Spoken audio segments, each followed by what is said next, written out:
of the City of Morro Bay City Council. It is Tuesday, June 23rd, 2020. It's 5:30 p.m. And I will ask our city clerk if she would establish a quorum, please. Councilmember Addis.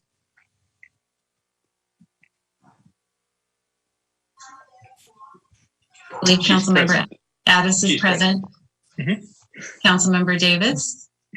I am present. Councilmember Heller. I'm here, thank you. Councilmember McPherson. Yes, I'm here. And of course, Mayor Heading. Yes, thank you. We do have a quorum. I will call this evening's meeting to order. And with the myriad of national issues going on with regard to the pandemic, number of protest issues and unrest in our country, can we just take a moment of silence in your own way, remembering those in need?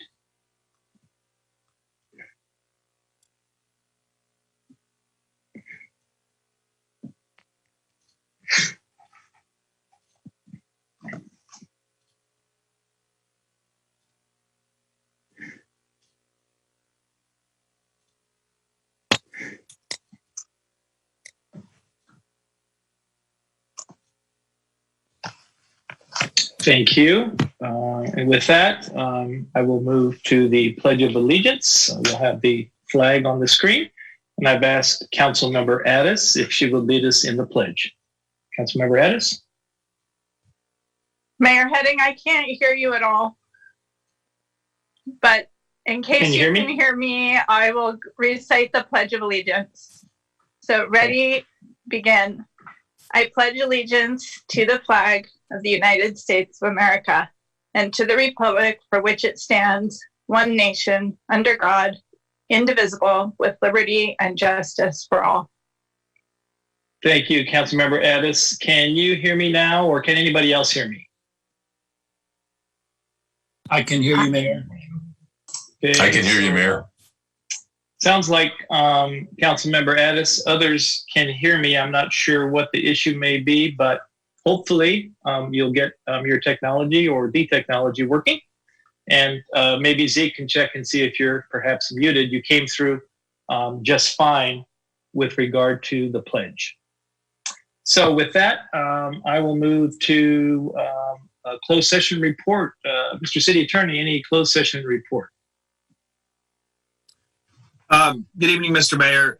No reportable items. Thank you, Chris. I appreciate that. And with that, we'll move to council member and mayor reports. Start with Councilmember McPherson. Anything to report? I have nothing to report tonight. Thank you. Councilmember Davis. Yes, I would like to begin by reading an email from Linda Merrill. Dear Jen, thank you. I was at the Rock Beach at 3 p.m. and everything was perfect. Parking lines are working to organize parking and lanes for people to walk in, making it safer. People were having a great time, kids running in the surf, everyone having fun. Restrooms were clean, maintenance was just leaving, showers and hand washing stations were working, no trash anywhere. Yippee, you are improving maintenance for visitors and residents. All is well, Linda Merrill. So thank you, city staff, for making this happen. And thank you, Linda, for recognizing it. And I want to talk about office hours. I will resume office hours this coming Saturday, June 27th, at an outdoor table near the giant chessboard from 9 o'clock to 10 o'clock. So everyone is invited to come by and talk about anything that you desire. I ask that you please wear face covering. And that is all of my announcements, Mr. Mayor. Thank you, Councilmember Davis. Glad to hear you're resuming your office hours. And with that, Councilmember Heller, sir. Yes, to follow on with Councilmember Davis's remarks, my kudos go to Jennifer Calloway and Scott Collins for dealing with the trash issues at the Rock parking lot. And Linda Merrill's note was very much appreciated. Some of you may know this or may not know it, but I'm going to blow my own horn a little bit. Kristen Hedlund and I have been going out to the Rock parking lot for the last 5 or 6 weeks, every Saturday, Sunday, and Monday morning from 8 a.m. to 9:30 a.m. Walked the entire perimeter of the lot, picked up lots of trash, climbed over the rocks, picked up more trash, picked up used diapers from the parking lot.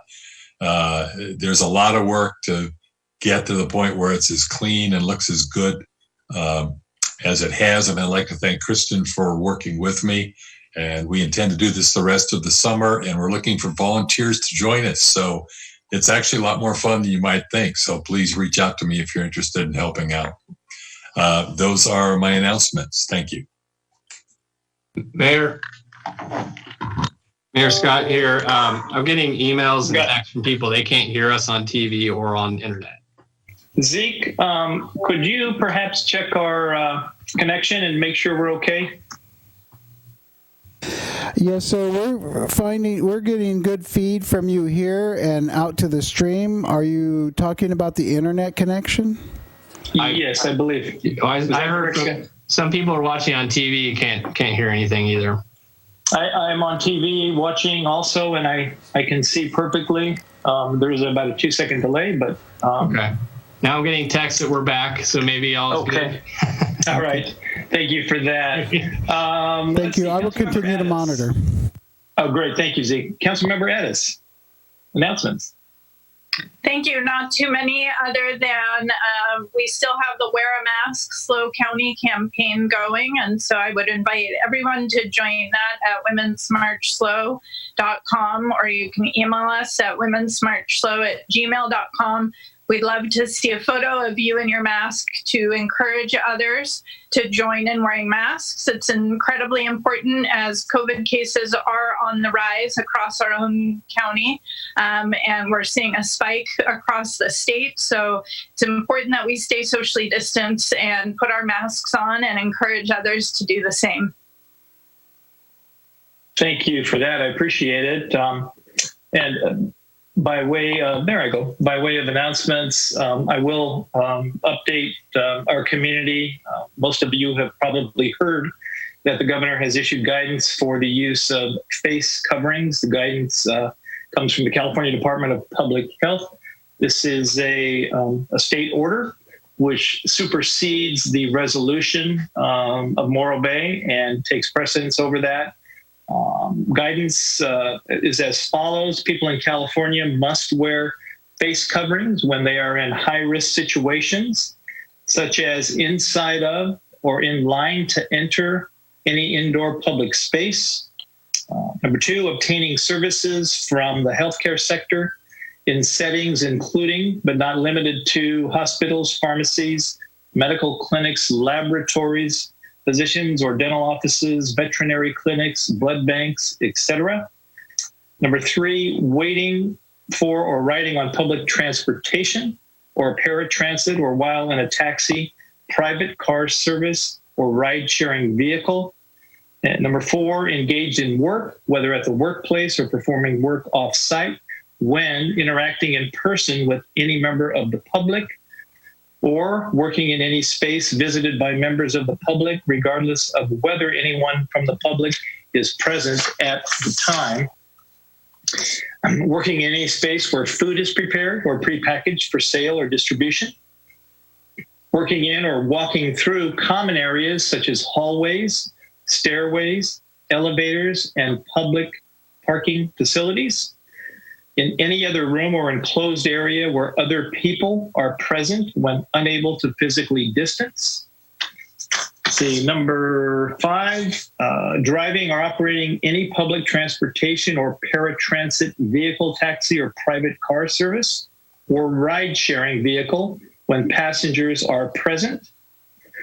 And number 6, while outdoors in public spaces, when maintaining a physical distance of 6 feet from persons who are not members of the same household or residence is not feasible. That comes from the California Department of Public Health, now a state mandate. There are exemptions. I won't read them all. Consult those at readyslow.org if you'd like to look at those exemptions. But there are a number of physical entities or maladies that would preclude the mandated requirement. So I did want to update the community on that. In addition, I wanted to thank the community for a great turnout this past week on Wednesday and Thursday. The county public health department came to Morro Bay at the Vets Hall, and we had over 350 individuals that were tested for COVID-19. Great community turnout, kept us busy all day, and thank you for that. If you missed that opportunity to get tested and would like to get tested, the closest next clinic would be this Thursday of this week in Cambria, from 9 a.m. until 4 p.m. And you can check again the readyslo.org website. That's readyslo.org website to sign up for the free clinic. No cost. Results come back in about 3 to 4 days via email. So thank you for that. With that, Mr. City Manager, any announcements, sir? I do. However, a member of the public wasn't able to hear the other council members' updates. So the request was made to repeat that if you're game to, because there was no sound on TV. But I'll leave that up to the council members to decide, and then I'll provide my update if that's okay. That's fine. Okay. Sorry about that. That's okay. No, go ahead. Oh, you want me to go first? Yeah, you go ahead, and then I'll just go back very briefly. Okay, thank you. Sorry about that. All right, yeah, so on the face mask issue, just to add a little context, I've spoken with the police department, and they're going to kind of track and log their interactions with folks on violations or suspect violations of the face mask order. Of course, our intention with everything related to COVID is to seek education, seek compliance, and then educate, and then warn. And then if all those measures fail, then to look at citations. They are significant, so we only like to use that if absolutely necessary. So Commander Watkins and I spoke last week, and so she and Chief Cox will be working with staff to figure out how best to do that and to track kind of the number of interactions on that issue. I'd also like to provide the floor to Jen Calloway to further talk about some of the efforts going on related to public cleanliness that Consolidated Maintenance Team is working on. Thank you. Thank you. Thank you, City Manager, and good evening, everybody.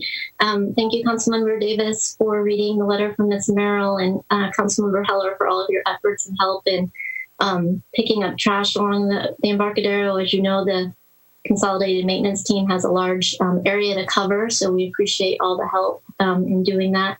And I really just want to throw out that is all the effort and work of our Consolidated Maintenance crew, led by Matt Bishop and Brandon and Eric, Eli, Roland, JR, Clem, Walter, Josh, and Dylan. So those guys all do a ton of work for the city. They're out constantly with maintenance and improvements and responding to calls for service. So really want to acknowledge that is all due to their efforts. And then also let you know that we'll be installing the automatic flushers in the bathrooms at the Rock starting this week. The parts have come in. So we'll begin doing that. And if you recall, that's why there's some remaining porta potties down there, so that there'd be additional facilities while those installations are going in place. So thank you to the Consolidated Maintenance Team, and thank you, Council and Public, for recognizing their efforts.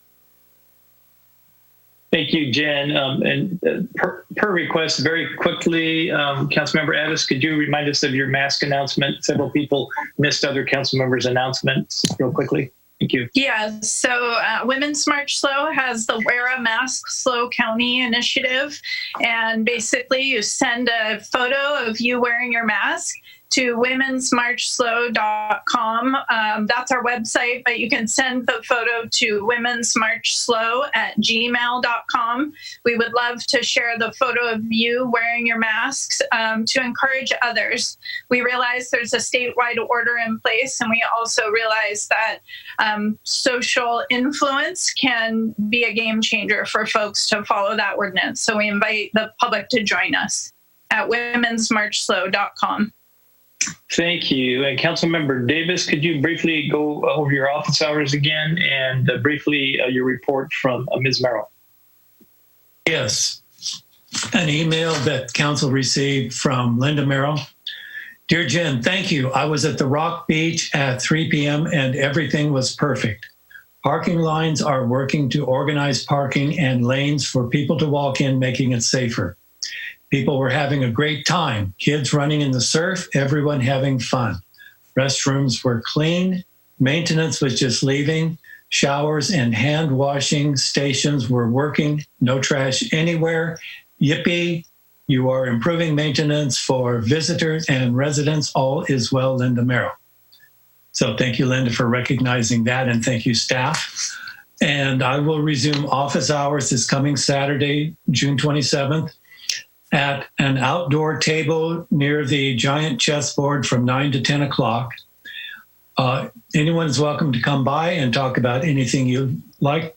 And I do ask that you please wear a face covering. Thank you, Mayor Heading. Thank you. Thank you. And Councilmember Heller, briefly, your announcement again. Others missed it. Thank you. Yes, thank you. Hats off to Jen Calloway and all of her folks keeping things clean out there. I have a volunteer crew of Kristen Hedlund and myself. We look for all the trash that never gets in the trash cans, and there's a lot of that gets blown around in the wind. So if you'd like to join us every Saturday, Sunday, or Monday morning from 8 to 9:30, we're out there in the Rock parking lot. We can use some help. 471-1257. Text or call me, 471-1257. Thank you. Great. Thank you for that. And with that, we will move to our general public comment. Pursuant to Section 3 of Executive Order N29-20 issued by Governor Newsom on March 17, 2020, this meeting will be conducted telephonically through Zoom and broadcast live on cable channel 20 and streamed on the city website.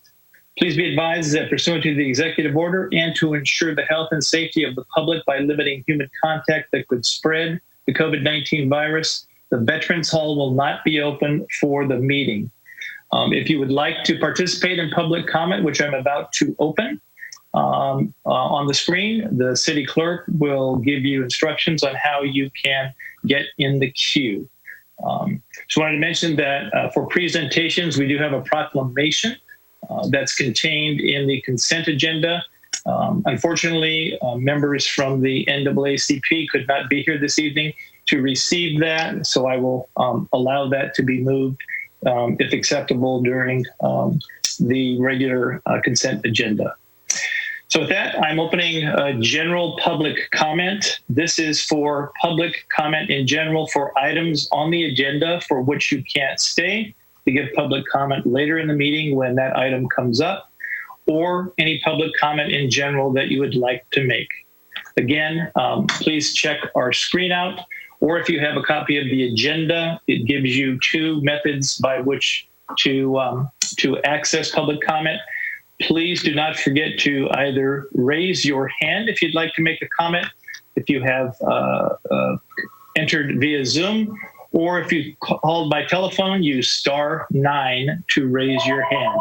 Thank you. I'll open general public comment. Zeke? Yes, sir. We have John Wise, and you are on the line, Mr. Wise. Welcome, John. Thank you very much. Thank you, Mayor Heading and council, staff, and the public at large.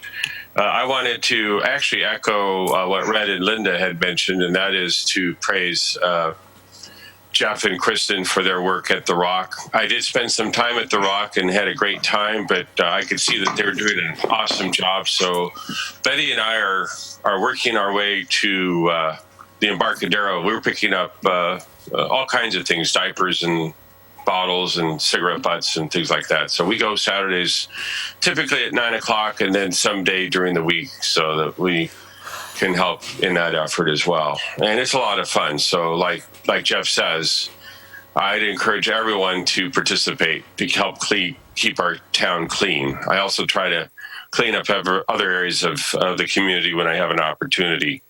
I did notice that we have quite a quite an agenda.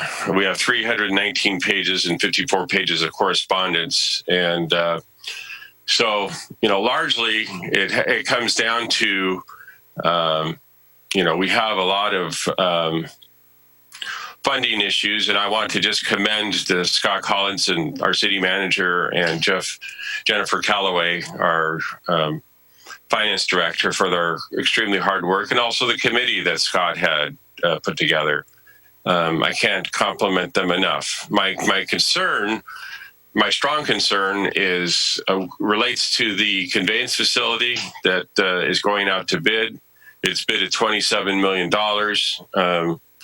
I will be pleasantly surprised if that's what it turns out to be. And I obviously have concern for the continued increase in costs on a project that is relatively new. So I hope that we can figure out a way to bring the project under control and make it feasible for what was originally promised, which was a rate reduction for the citizens of Morro Bay. And I thank you for your time very much, and have a great meeting. Thank you. Bye-bye. Thank you, Zeke. Next public comment. Next caller, you are on the line. Hi, this is Cheryl Vines with the NAACP, and I was on the call. I don't know. Oh, Cheryl, I'm sorry. I'm so sorry. Go ahead, please.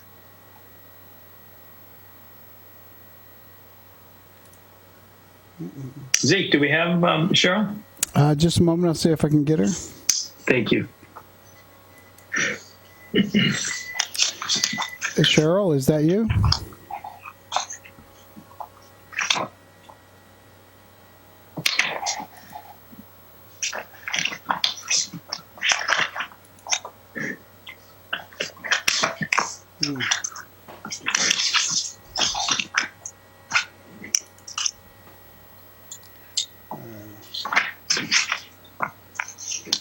Any luck, Zeke?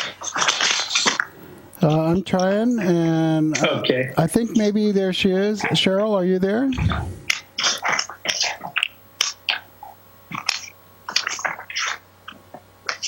Yeah, the problem is I don't see her name. She's dialing in, and all I see is partial numbers, so I'm not sure. Okay, if we get her back, I will go ahead and use her time to do the proclamation directly. So if that occurs, I'd be happy to go back to that. I'll go ahead and take the next public comment. Okay. Next we have Betty Winholtz. Welcome, Betty. Thank you. This is Betty Winholtz. I want to thank you for the update about the mask and the enforcement of the mask, which I think seems to be an issue for some of the business owners, because if they do it, it becomes awkward with their customers. And I'm in a line with that, I'm wondering to what thought either the governor or the city has taken towards reopening our meetings at the Vets Hall. Thank you. Thank you, Betty. Zeke, next public comment. All right. At this time, let's see. We have Betty. I'm going to try this other. No. Let's see if this is it. All right. Next caller. Welcome. Hello. Hello. It's public comment. Hello. Okay. Well, I can go. Dan, it sounds like you. Are you there? Hello. Can you hear me? Yes. Yes, Dan. Well, thank you, Mr. Mayor. This is Dan Sedley of Morro Bay. I just a brief message of wanting to concur with Betty Winholtz in terms of if we have the capacity or capability to meet at the Vets Hall again. Thank you, Mr. Mayor. Thank you, Dan. Zeke, go ahead and take next call.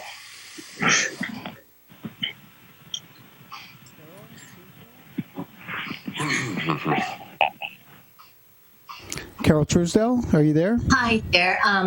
This is Carol Truesdale. Hi there. I'm Carol Truesdale, resident of Morro Bay since 1995 and homeowner. I want to address the part of Carollo's monthly report in agenda item C2 that identifies the recent landslide at the WRF site whereby Carollo has not decided the cost to be borne by the city or design build team. The city, i.e. me, a ratepayer, should not be liable for costs associated with 30,000 cubic yards of landslide material. I stayed up last night late reviewing the WRF EIR, especially the appendices written by Ye and Associates dated 10/24/17, page 12, in their preliminary geotechnical and geological hazard report, section 4.3, landslides and slope instability.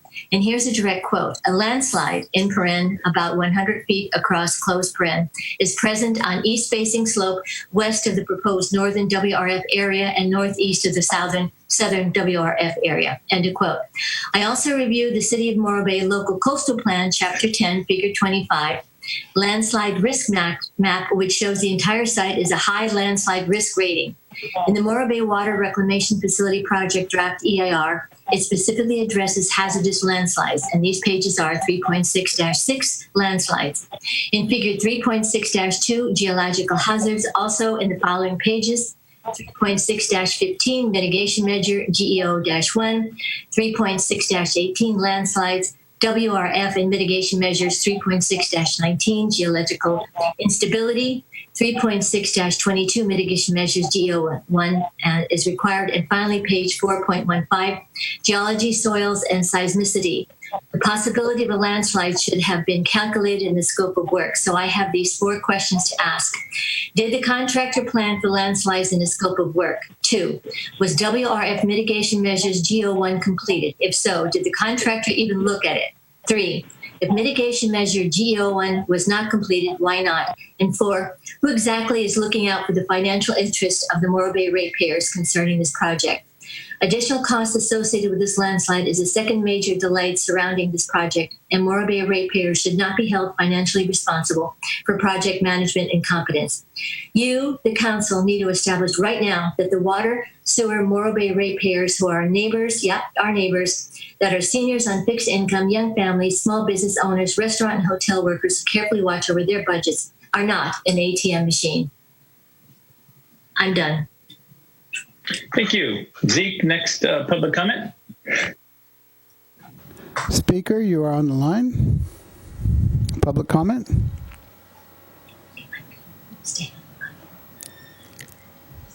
Hello?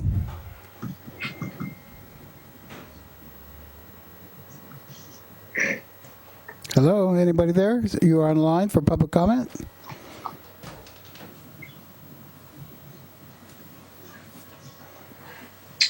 Okay, Zeke, let's try the next caller. Maybe perhaps that caller will call back. All right.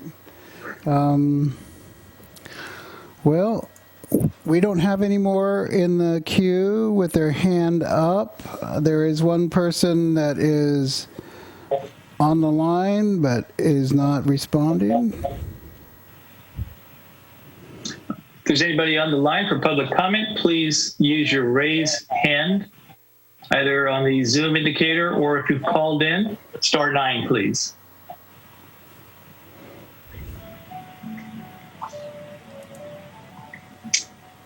No hands raised, Zeke? There are a couple of one hand raised. Oh, here we go. Here's another one. And all right, thanks. Caller, you are on the line. Hi, this is Cheryl Vines. Can you hear me? Hi, Cheryl. Yes. Oh, hi. I don't know why this isn't working today, but I just wanted to say thank you to the City of Morro Bay for acknowledging Juneteenth. And it was a wonderful celebration. I hope some of you had the opportunity, to join us. But, Juneteenth is a day of reflection, a day of renewal, and Pride-filled day. It is a moment of time taken to appreciate the African-American experience. It is inclusive of all races, ethnicities, and nationalities. And again, I would like to just thank the City of Morro Bay for acknowledging us and giving us the proclamation. So thank you on behalf of the NAACP for San Luis Obispo County. Thank you so much for calling in, Cheryl. Zeke? Thank you. Yes, ma'am. Zeke, Go ahead with the next public comment. We have one more person with their hand up, and they are able to talk. Anybody on the line, please? Next caller.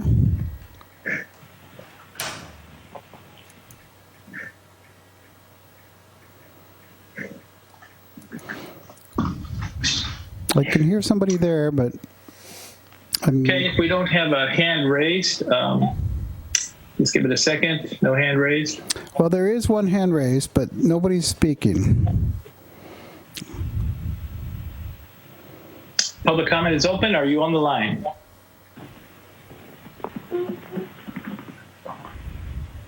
Okay, I'm going to go ahead and close public comment, bring it back to council. Thank you for that. Let me ask for maybe a couple of comments to be made regarding questions that were asked. Number one, with regard to Mr. Weiss's comment about a promise of a rate reduction by the council. Let me note that the council, by resolution, adopted a policy to review rates on an annual basis. That will be agendized soon. However, no promise of rate reductions were made, and so I just want to be very clear about that. However, it is the desire by the council majority to see that happen if indeed that is possible. With regard to Dan Sedley and Betty asking about the reopening of the vet center, Mr. Collins, I believe as long as the governor's stay-at-home order is in effect, we will continue to be virtual. Any comments on that, or for perhaps Chris? Yeah, the consensus in the local government realm, with the exception of very few cities, is that it, to continue in a virtual setting for council meetings for a variety of reasons. In some cases, council members are in the vulnerable population.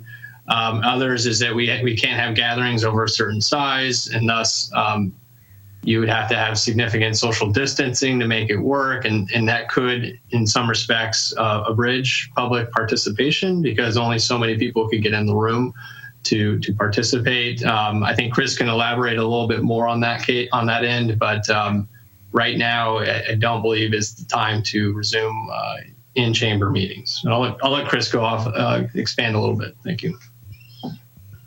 Good evening, Honorable Mayor and members of the City Council. In regards to the Governor's Order N2920, which allows all public agencies subject to the Brown Act to conduct their public meetings pursuant to teleconferencing, the order is pretty clear, and it's broad in that it remains in effect, at least the ability of public agencies to conduct meetings the way they have for the last few months, until such period in which state or local public health officials have not imposed or recommend social distancing measures. So in regards to the law, these current Brown Act compliant teleconferencing procedures that are being followed by the City Council and the city, those should remain available for the duration of the pandemic. And of course, as City Manager Collins mentioned, there are some outlier cities that aren't doing virtual meetings, but most cities are doing that now. Most water districts, most school boards, et cetera.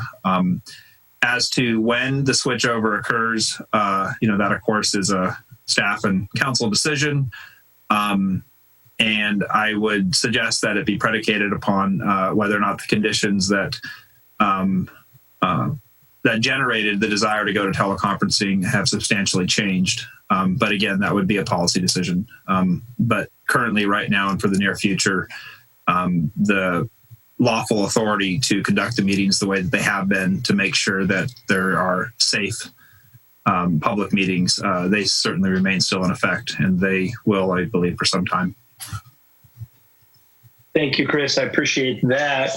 And Mr. Casares, if you're on the call, if you could speak to the landslide issue and cost concerns raised by Ms. Truesdale, including a specific comment regarding the GO1 mitigation measures. Were they contemplated? If not, why not? And if you're here, that would be helpful. Great. Thank you, Mr. Mayor. Can everybody hear me? Yes. Great. So in response to Ms. Truesdale's comment, first of all, GO1 from the EIR was complied with. The design build team conducted their own design level geotechnical evaluation and report back in June, July of 2019. And so that evaluation was completed. Essentially, the geotech report that was referred to, the one that was completed by YAY, was what we call a programmatic geotechnical report. Really, the purpose of that geotech report was not to be the basis of design, but was to give the design build team something to propose on when we went through that design build procurement process back in 2018. So they followed up their own geotech report. Their geotech report in that landslide area, they did a test pit in that area. They also conducted a very lengthy landslide evaluation in that report and looked at that area specifically.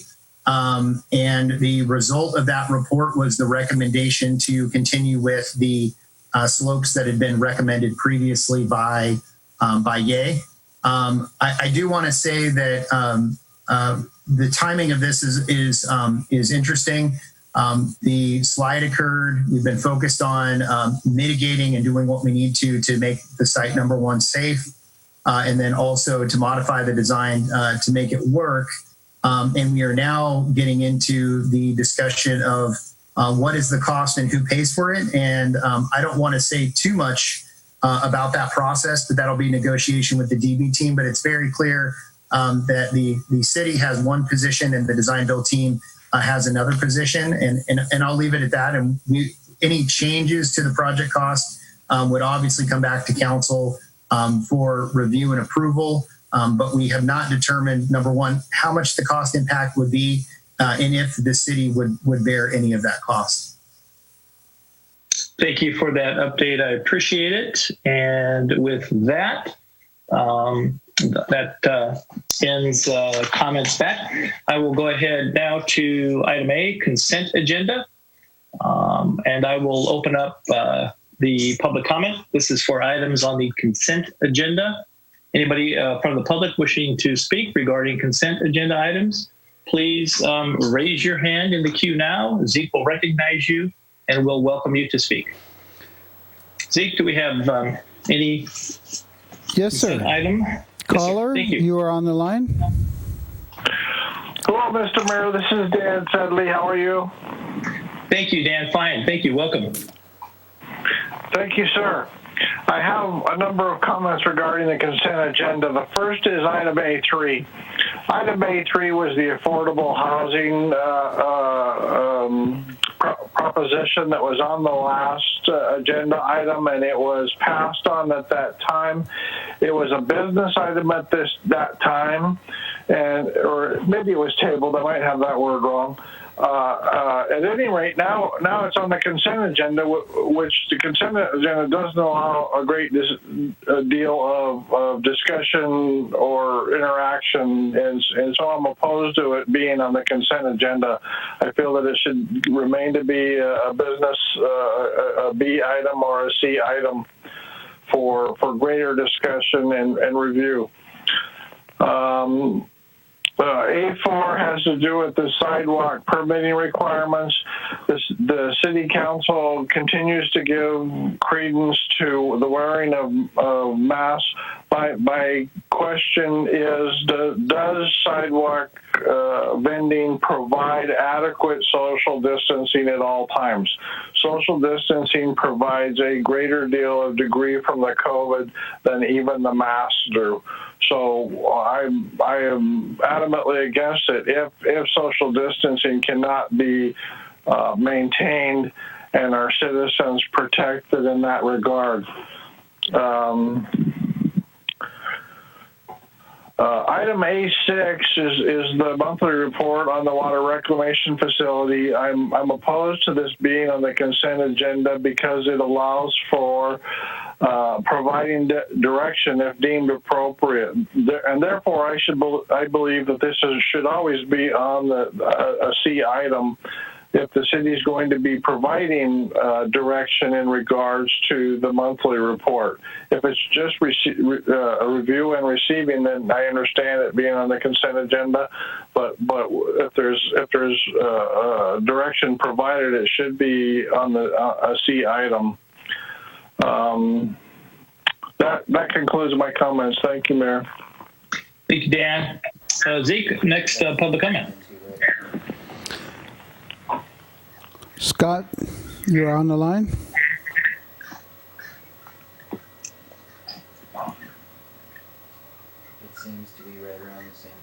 Scott, public comment is open. Scott, you're on the line.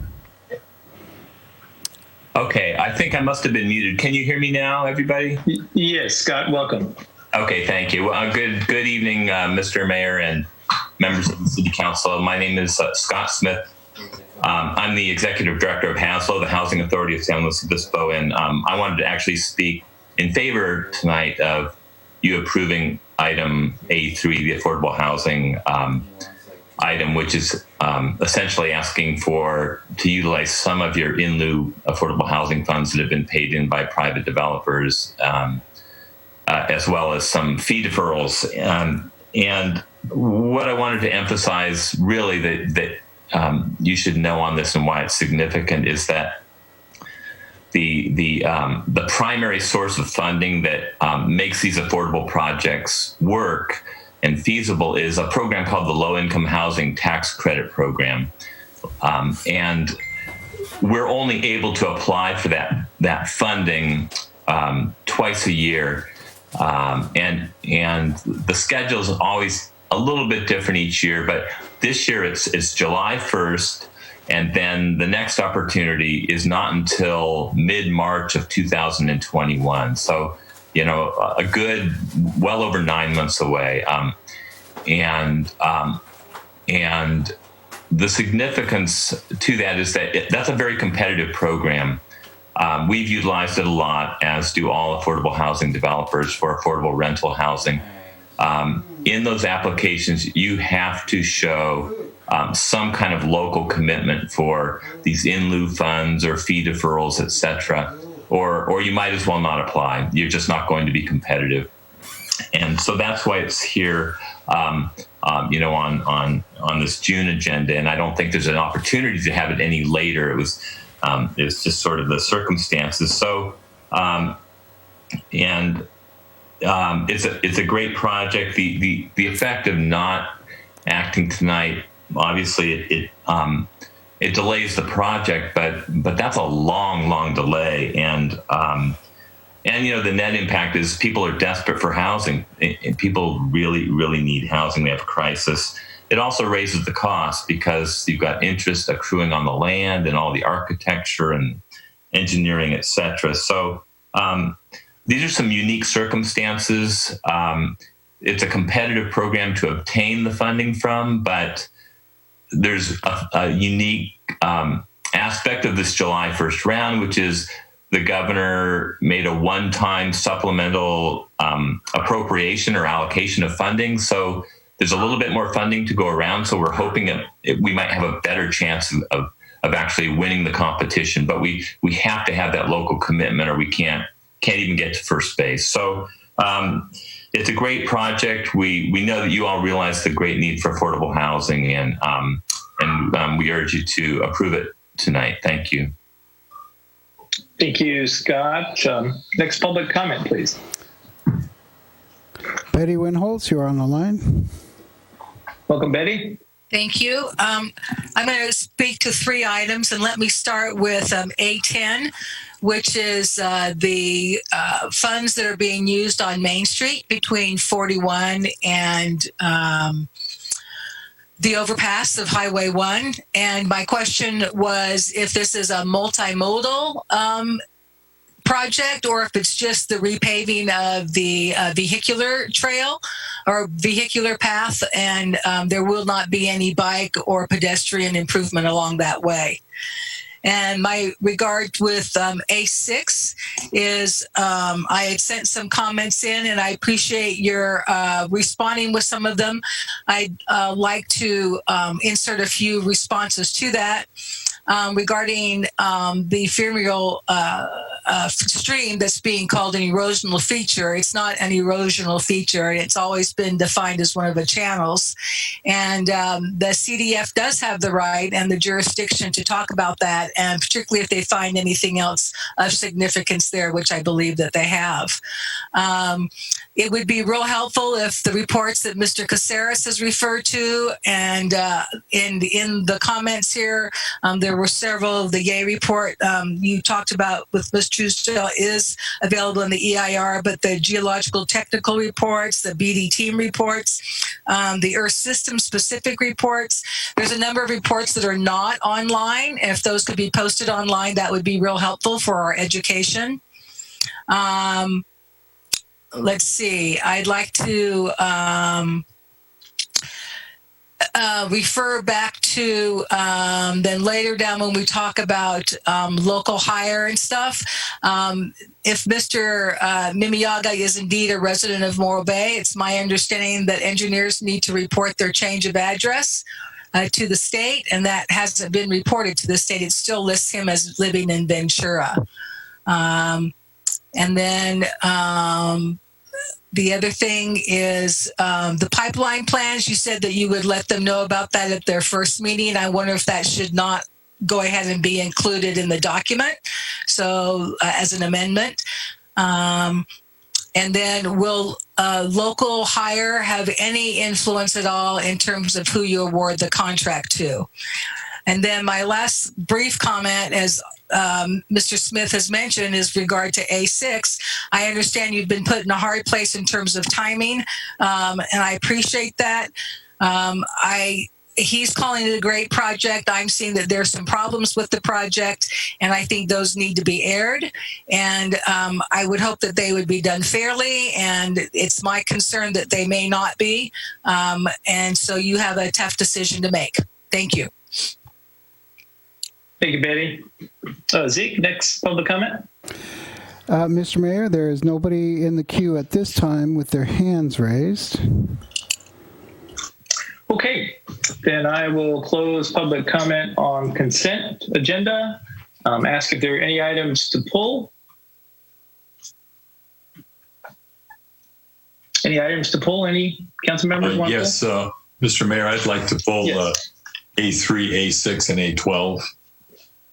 A3, A6, and A12. Okay, any others? Hearing none, I will get myself down there. I will entertain a motion for approval of A1, A2, A4, A5, A7, A8, A9, A10, A11. I'll move to approve those. Okay. Motion by Councilmember Edis. I'll second. Second by Councilmember Davis for approval of the remainder. Any discussion? Hearing none, roll call vote, please. Oh, can I make a quick comment? Yes. I just want to say thank you for the appointment to the We Are the Care initiative. I can't remember which one that's on, but I think it's on the ones that we're moving to approve, and it's on A8, I guess. And A8, correct, yes. Yes, so I just want to say thank you to my colleagues, and thank you to First Five. I'm very excited to find out what this is about, and I appreciate that. I know we're careful with new liaisons and that kind of thing, but I think this is a really important one for our community. Thank you, Councilmember Addis. With that, we'll take a roll call vote. Councilmember Addis. Yes. Councilmember McPherson. Yes. Councilmember Davis. Yes. Councilmember Heller. Yes, thank you, Dana. And Mayor Heading. Yes. Motion carries 5-0. Thank you. With that, Councilmember Heller, A3, please. Yes, A3. So appreciate Scott calling in from Haslow. I think there is a lot of misunderstanding about this particular item, so I just wanted to pull it and try and clarify a few things. The questions I have about this, apparently this project has an appeal that will be coming to council after July 1st. But these funds, in order to keep our place in the line to get funding for this project, that we need to have these funds available prior to July 1st. Do I understand that correctly, Mr. Graham or Mr. Collins or whoever wants to chime in? Mr. Graham or Mr. Niermeyer, if you want to comment. Well, I think I'll take this one. Councilmember Heller. Yeah, that's correct. Their funding, their application for the 9% tax credits is due to the state July 1st, and the appeal would be heard by council on the 14th. If the council were to significantly change the project or uphold the appeal, then the housing application for the tax credit round would be disqualified, basically. Okay. So, and then my follow-up question to that would be, if for some reason the appeal is successful and the project doesn't go forward, are we out of pocket for these initial funds that are talked about here in this agenda item? Or do we? There's no fiscal impact. Yeah, there's no fiscal impact to the city as a result of the decision here this evening if the project were to be denied or the appeal were to be upheld by council. Okay. Thank you, Mr. Graham. Those are my questions on that one. Did you want to entertain a motion on that, or? I will entertain a motion to approve item A3. Okay, I'll second. Any further discussion? If not, we'll take a roll call vote on A3, please. Councilmember Heller, Yes. Mayor Heading, Yes. Councilmember Addis, Yes. Councilmember Davis, Yes. and Councilmember McPherson. Yes. Motion carries 5-0. Thank you for that. And Councilmember Heller, A6, sir. Yes, thank you, Mr. Mayor. So A6, I am looking at, this is the monthly report from Carollo for the WRF project. I'm looking at table 1, which is page 60 of 319. And the title of the table is Project Accomplishments and Challenges. And of course, I always go to the far right column under likely incomes. So I have a few questions for Mr. Caceres on this. The first one does have to do with the slip, the soil slip that you're calling that. So just to clarify, Mr. Caceres, so the soil slip, is that part of a pre-existing slide, or what exactly is a soil slip? So that is part of what's at odds right now, is if it was pre-existing or if it was caused by the activities out there, the excavation out there. And so we currently have, I know that the design build team has their geotechnical engineer putting together their position. We also have our geotechnical engineer, the one, Ye and Associates, who developed the programmatic geotechnical report and is on contract with us, is also looking at this and putting together their position. But that's one of the things that is at odds right now. Okay. And were you or was your firm involved in drafting and negotiating the contract with the design build team? The design build contract was drafted prior to us coming on board. We did have some opportunities to make some changes to the contract. But it was substantially developed before we came on board. So is it possible that this soil slip, as you call it, happened after construction or as a result of construction activities? Yes, that's a possibility. And you think the owner should be responsible for that if that's the case? I do not believe so, no. So most early geological reports, as I'm sure you know, identify landslides. Landslides are typically well known on most sites. They've been documented and known for many, many years.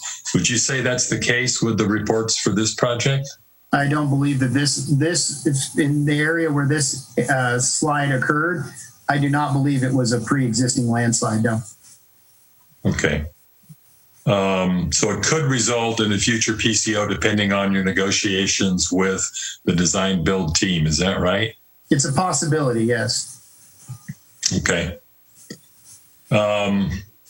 Seems like there's a lot of other documentation that one of the public comments alluded to. I'm not down in the weeds. I haven't read all the documents, but seems like there's a lot of documentation that would protect the city from having to pay additional monies for this so-called soil slip. And that is our position. Just to be clear, But like anything else that could occur on site, in accordance with with the contract that we have with the design build team, when this occurred, they proceeded with work, but they did submit, as they are required to, their ability to claim this in the future as additional cost. And so they've gone through that process and made that claim. And so we're just working through the process that's been outset in the contract in terms of determining, one, the magnitude of the situation, and then also the responsibility, and ultimately how that gets resolved, either through a change order or as something that the design build team is responsible for. Okay, and then if you don't resolve it through negotiation, is there a mediation clause in the contract, or how will that work? There are, I don't have the contract in front of me, and I'm trying to remember the exact, the specific order of events, but there is an escalation of activities that occurs. One, we discuss it as a group and negotiate it as a group. If we cannot come to a resolution as a group, the next phase is we go to a meeting with the principals within the city and with the design build entity, and we negotiate in that way. That was how we came to an agreement on some of the previous delay costs. And then after that, I do believe there is, and I don't believe there's a mediation. I believe it would go to some other type of legal action. Okay. The next item that I saw that kind of caught my attention was avoidance of certain areas on the wharf site is causing construction inefficiencies that will result in a future PCO. Can you explain to me what that is? I didn't read all the details about this, I must admit, but what's that all about? Yeah, so this has to do with the issue that we've been having with California Department of Fish and Wildlife in terms of the need for a stream bed alteration agreement or lack thereof. We started out this process, the environmental document, it's outlined in the environmental document. What we refer to as the erosional feature was identified in the EIR. We made the determination, or we assumed that it was not jurisdictional. There was a delineation report that was done by our biologist. Last year, we approached the three agencies that could claim that as jurisdictional to get their sign off that it wasn't. And that was the Army Corps of Engineers, the Regional Board, and California Department of Fish and Wildlife. Very quickly, we were able to meet with both the Army Corps and with the Regional Board, and they made the determination that it was not either a water of the U.S. or a water of the state. We had a lot of challenges, and we continue to have a lot of challenges in dealing with CDFW on this issue. As I mentioned, we started discussions with them back in June, asking them to give us something that we could show to Coastal Commission that we did not need a permit for this area, because we didn't believe we did, and we still believe we don't need a permit for this erosional feature. So fast forward, we issued the notice to proceed. Still couldn't get anything in writing from CDFW after about 9 months of working with them. And then finally, over the last several months, we've identified that we will need a stream bed alteration agreement, or they are going to be issuing a stream bed alteration agreement. And we're currently waiting on that. We hope to have that in the next several weeks. But what that's done is it's not allowed the contractor to proceed in the way that they originally wanted to. And they've had to avoid that erosional feature area until we've gotten the determination from CDFW. But that will result in some increase in costs because, like I said, there is some inefficiencies of construction. For example, the way that the construction was supposed to be done is they would be taking that soil from the hillside and the mass excavation that they're doing, and they would place that soil directly into that erosional feature area, which is essentially a soil stockpile area. It's where we're taking all the soil on site that we're excavating and we're filling in that erosional feature.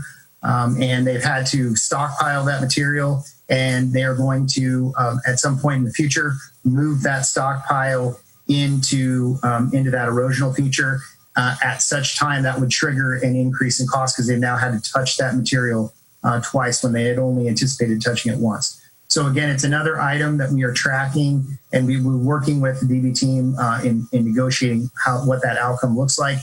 At this point in time, we're still waiting on a confirmation from CDFW on when we're going to receive that permit. Okay, and any chance you have a rough order of magnitude costs of what this proposed change order will be? We don't know yet, but I would assume it would be in the six-figure range at this point. It's been going on for a while. We're dealing with a pretty significant quantity of dirt. I will say that this direction in terms of them having to move soil a couple of times is the lesser of two evils. The other option would have been to shut down construction completely and remobilize. So we're doing everything we can, and the DB team has done a phenomenal job in reworking their sequence of events and reworking their activities in order to keep things moving and keep us progressing the project and still dealing with this issue. Okay. Then the other item that seems to keep coming up here is delayed receipt of easements could complicate or delay construction. Do you know the status of that? Yeah, so I will say that we did get word from PG&E and through the CPUC that they will not be challenging our prejudgment possession of those easements necessary to build the pipeline. That is really a good thing. So that's really not a hindrance, the PG&E easements. The other easements that we're dealing with are with the Vistra property. And that, as you know from previous discussions, is going through the eminent domain process. We have the prejudgment possession hearing on July 16th. And I'll let Chris fill in on any other details or any mistakes I might have made there with the use of that terminology. Councilman Heller, I have nothing really to add to what Project Manager Caceres said, other than, in short, we have two actions in court right now for the remaining easements. The one with PG&E was only filed because they are in bankruptcy. So in short, we had to get a federal bankruptcy court approval. PG&E from day one said that they would work with us, and they continue to do so, and they're not opposing the prejudgment possession of those easements. As for Vistra, that is currently being litigated, and we will have more news probably by mid-July on the first court hearing, which is, as Project Manager Caceres mentioned, is for prejudgment possession. And so more will be revealed after a judge gets to rule on this matter. Okay, thank you. And then my last, let's see, now I have a couple more questions. So the other item here I see, without expediting the schedule, the completion of the ejection wells will be delayed. Can you tell me why the completion of the ejection wells could be delayed? Yeah, really, it says will be delayed. Will be delayed. And the will be delayed is we have delayed that portion of the project in reference to the original schedule, the baseline schedule that we developed back in 2018. So we have shifted out the construction of the wells past the completion of the pipelines and the treatment plant. So the original schedule had everything kind of finishing together in the 2022 time period. And we had the conveyance facilities were finishing a little bit ahead of the completion of the treatment plant, because that's the way that it needs to go. And then we had the injection wells, which originally didn't have a lot of schedule constraint there. There weren't a lot of other items that were constraining when that got completed. Those were going to be completed right around the end of when we completed the treatment plant. Based on our current schedule, we show the injection wells kind of going out and being completed later in 2022 and finishing up in 2023. So that's based on the current schedule. Now, if we go through this process with Vistra, and we are able to get the property expeditiously, then we'll do everything we can to get that portion of the project back onto schedule. But right now, we're being kind of conservative with the schedule and showing those being completed as later in 2023. We had some initial issues with access to the Vistra property. So we had some issues in getting on the Vistra property, doing the underground work that we needed to do in order to, number one, finalize the selection of the west injection area, and then number two, develop the design criteria for the final design of those injection wells. So then the completion of the injection wells is linked to the easement from Vistra? Is that what you said? Well, that's not in terms of the critical path for that specific element. it's not the property acquisition. The property acquisition will take place before we need to start construction of the injection wells. Based on our current schedule, it really has to do with the delays that we experienced in 2019 and finishing all the hydrogeo work that we needed to do. We've talked about this previously. We got a lot of pushback in accessing their property that we didn't anticipate. And so we weren't able to get all of the hydrogeo work done that we wanted to in 2019. That work is pushed into 2020. And we're actually planning to bring updated hydrogeo results to first PWAB and then council in July and August of the summer. We've got some very good results based on the work that we've been doing as of late. So those are coming very shortly. Okay. And then we say without expediting the schedule, that translates to money. In other words, the schedule could be expedited if we wanted the wells finished sooner, right? But that means paying more money to the contractor. Is that what this means? No, right now the issue is just is getting the hydrogeo work done and getting the property and then expediting the design effort. So it's really finishing up the hydrogeo work. In terms of, and there is every reason that we want to do that, and we're going to be doing everything we can to do that, because really the cost impact of not fixing the schedule on the injection wells really goes to the additional construction management. So that was one of the things that we talked about when we discussed the past amendment to our agreement, or past budget allocation for our agreement, and why that number had gone up from our original estimate was we had originally anticipated that really the construction management for the recycled water facilities and the injection wells would happen with the same crew that was doing the conveyance pipeline construction management. In our current schedule, that's not the case, and our construction management effort goes out into 2023. So as I mentioned, as soon as we can finish up our hydrogeo work, we'll be looking for every way that we can to expedite the design of the wells, get them into construction, and so we can finish them by mid to end of 2022 when we plan to finish the conveyance facility.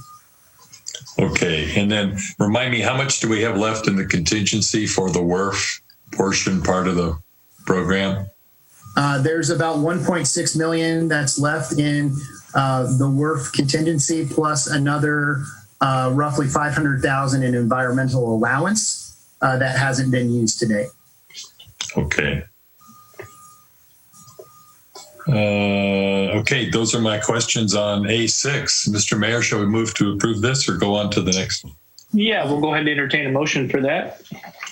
We approve item A6 on the consent agenda. I'll second that.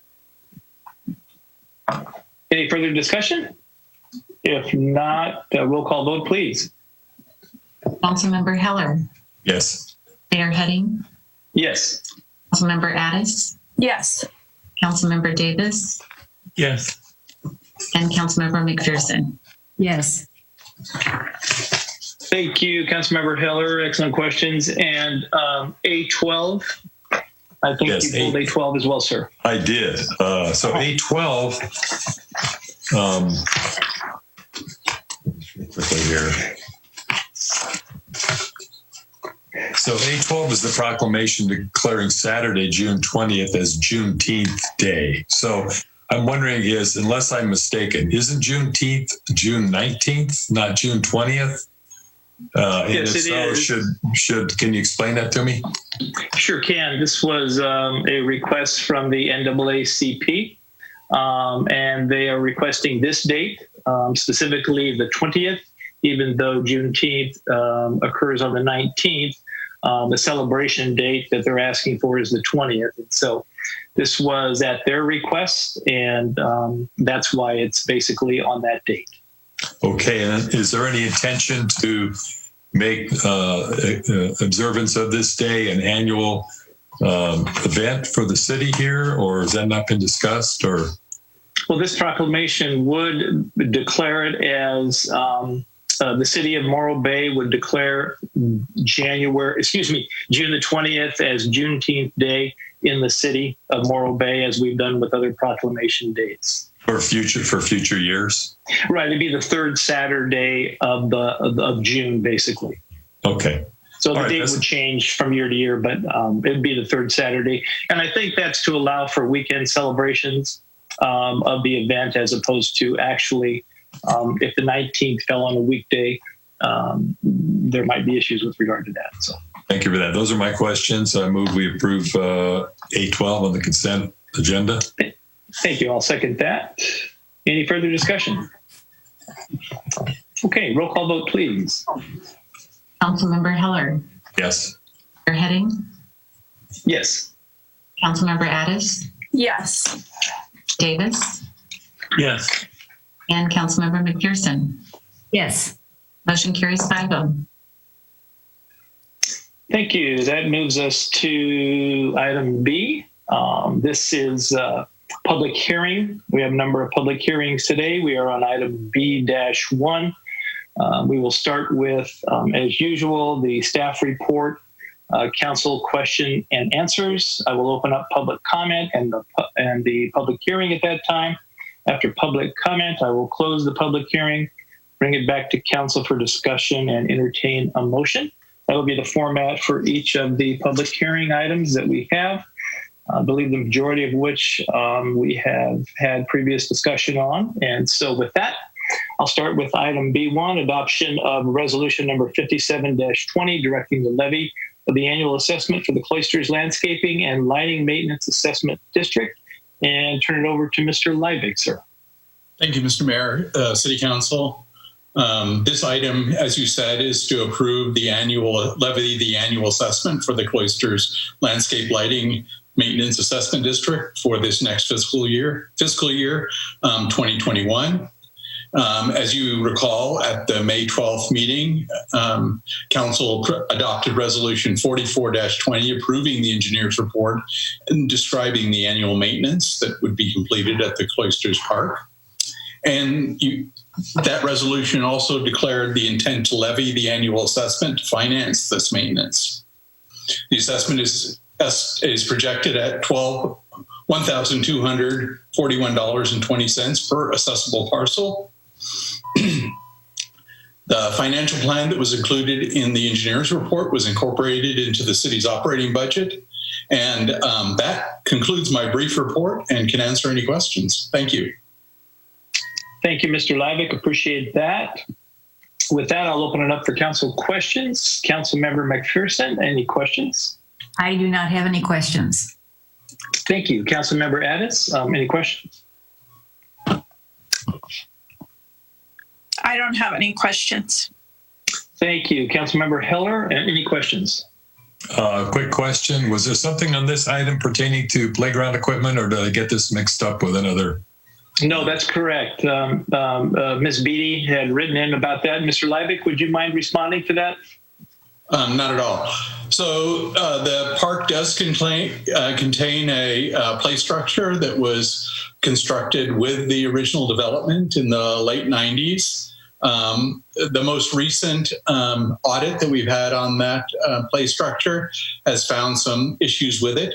We've corrected the maintenance issues and added the required signage and placards. Unfortunately, there's some compliance issues with current code that this structure just can't meet, and it's near the end of its useful life. So staff recommends we can continue the planning effort to replace that play structure, and staff is recommending that we do that. And we'll be bringing forward either a budget amendment if we can accomplish that this fiscal year, or include it in next fiscal year's budget. Ms. Beatty also added that she wasn't sure that the tot lot was appropriate for the Cloisters development. It was designated as a tot lot during the original development. Public Works standpoint is we'll replace that in kind should we wish to look at the appropriateness of that play feature. Probably it should run its course through the Parks and Recreation Commission.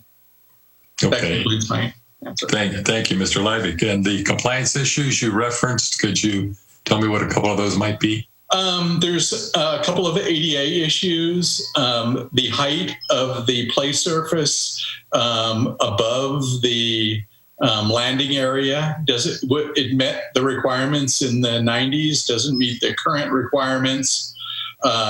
When that structure was built, it was built with exposed concrete footings. Those are no longer allowed anymore. And the manufacturer doesn't supply this current structure anymore. So we'd be looking at a different structure to replace that with. Okay, and then did you say you're looking for funding outside the assessment district, or is this something that would be paid for through the assessment process? It would be paid through the assessment process. We would just be bringing the details of the cost estimate back to council for an appropriation from the assessment district reserve funds to pay for this. Okay, thank you. Thank you for that clarification. Thank you, Councilmember Heller. Any other council questions regarding this? Councilmember Davis, I think I missed. I do not have any questions. Thank you. Thank you. And Rob, I have no questions. Thank you again for your report and your work on this each year. With that, I will open up the public hearing and open up public comment on item B1. Zeke, do we have any callers on item B1? Yes, sir. Just a moment, and we'll get one in the queue here. Great. Caller, you are online. Yes, this is Dawn Beatty. Welcome, Dawn. Thank you. How's everyone doing? Doing well. Thank you. So, as an educator, thank you for, Dr. Heading, thank you for starting the communication with my letter. I would like to indicate that I will support this resolution, but I'm still not comfortable with replacing the equipment like for like. I do not believe that the homeowners assessment fund should pay for this, what we've been quoted to $100,000 to replace it. I personally think that a bunch of swings might be adequate and certainly less liability than the equipment that's currently there. That's all I have to say. Thank you for listening. Thank you, Dawn. Zeke, next public comment. Mr. Mayor, there is nobody in the queue with their hand raised at this moment. Okay, thank you, Zeke. With that, I will go ahead and close public comment, close the public hearing, bring it back to council and entertain either a motion or discussion. I'll move to approve this. I'll second. I second. Okay, so motion by Councilmember Addis for staff recommendation to conduct the final public hearing and adopt resolution number 57-20 approving the levy of the annual assessment for the Cloisters Landscaping and Lighting Maintenance Assessment District for fiscal year 2021. Second by Councilmember Heller. Any further discussion? I do have a comment to make. Yes, please. And maybe I should have said it during questions, but it didn't affect my decision to move forward. But I would love for Morro Bay to have more accessible parks in terms of not just ADA compliance, but all different ability levels and people with disability levels and children being able to access the park. For instance, I know in Atascadero, there's what's called an accessible park that has specific swing types and different ground coverings, possibly wider areas to move through so that children of all ability levels beyond just ADA compliance can enjoy the park. And I'm hoping that that's a possibility as we move forward with what's happening at Cloisters.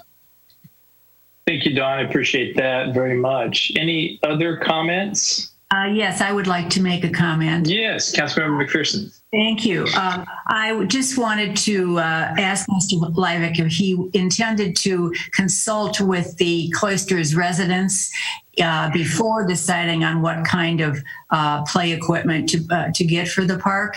I know he mentioned Parks and Rec might get involved, but I'm just wondering if he also plans on consulting with the residents. Councilperson McPherson, yes, we will discuss that at our semi-regular group meetings that we have with the cloisters residents. So we usually have a once-a-year field meeting that occurs summer, fall time, and then periodic meetings where we discuss maintenance and budget issues. All right, thank you. Thank you. Great question, Councilmember McPherson. Any other questions? I have one more. I don't want to hog the microphone though. All right, I'll give you one more chance. Go ahead. Thank you. Well, I'm glad Councilmember McPherson brought up the idea of consulting with neighbors, and I wonder about consulting with the local schools, whether it's the elementary school or the preschools, if there's any of that planned to get. I know when Del Mar's park was redesigned, it was redesigned with extensive input from the children in the community. I think maybe the best way to facilitate that is work with the Recreation Department and with Kirk and his commissioner, and to facilitate that discussion. And is anything else needed if we wanted to have a focus? Like, is any action needed from council if we wanted to have a focus on accessibility beyond the ADA compliance? In the context, go ahead. Go ahead, Rob. Sure. Basically, the Public Works direction is to move forward with kind of, at this point, replacing it from a budgetary standpoint in kind. I know the facility in Atascadero was a grassroots organization that funded that. It wasn't funded by the city. It was on city property, but it was funded by a community fundraising event that raised the money. As we discuss this with Parks and Recreation Commission and the community at large, excuse me, as the project progresses, we'll bring those changes to City Council with that budgetary appropriation and give the council options to choose. Got it. Thank you. Thank you, Councilmember Addis. With that, I'll call roll call vote, please. Councilmember Addis. Yes. Councilmember Heller. Yes. Councilmember Davis.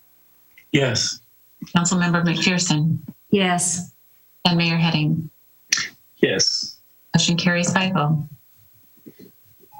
Thank you. That brings us to public hearing item number B2, adoption of resolution number 58-20, directing the levy of the annual assessment for the North Point Natural Area Landscaping and Lighting Maintenance Assessment District. Once again, Mr. Livick, please. Thank you, Mr. Mayor. This is going to sound rather familiar, and it's the adoption of resolution number 58-20 that would approve the annual levy of the maintenance assessment for the North Point Natural Area. On May 14th, Council adopted Resolution 4320, approving the engineer's report that describes the annual maintenance for this natural area.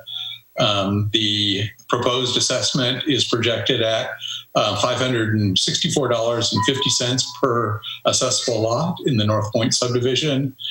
This financial plan has been, from the engineer's report, has been incorporated into the city's operating budget.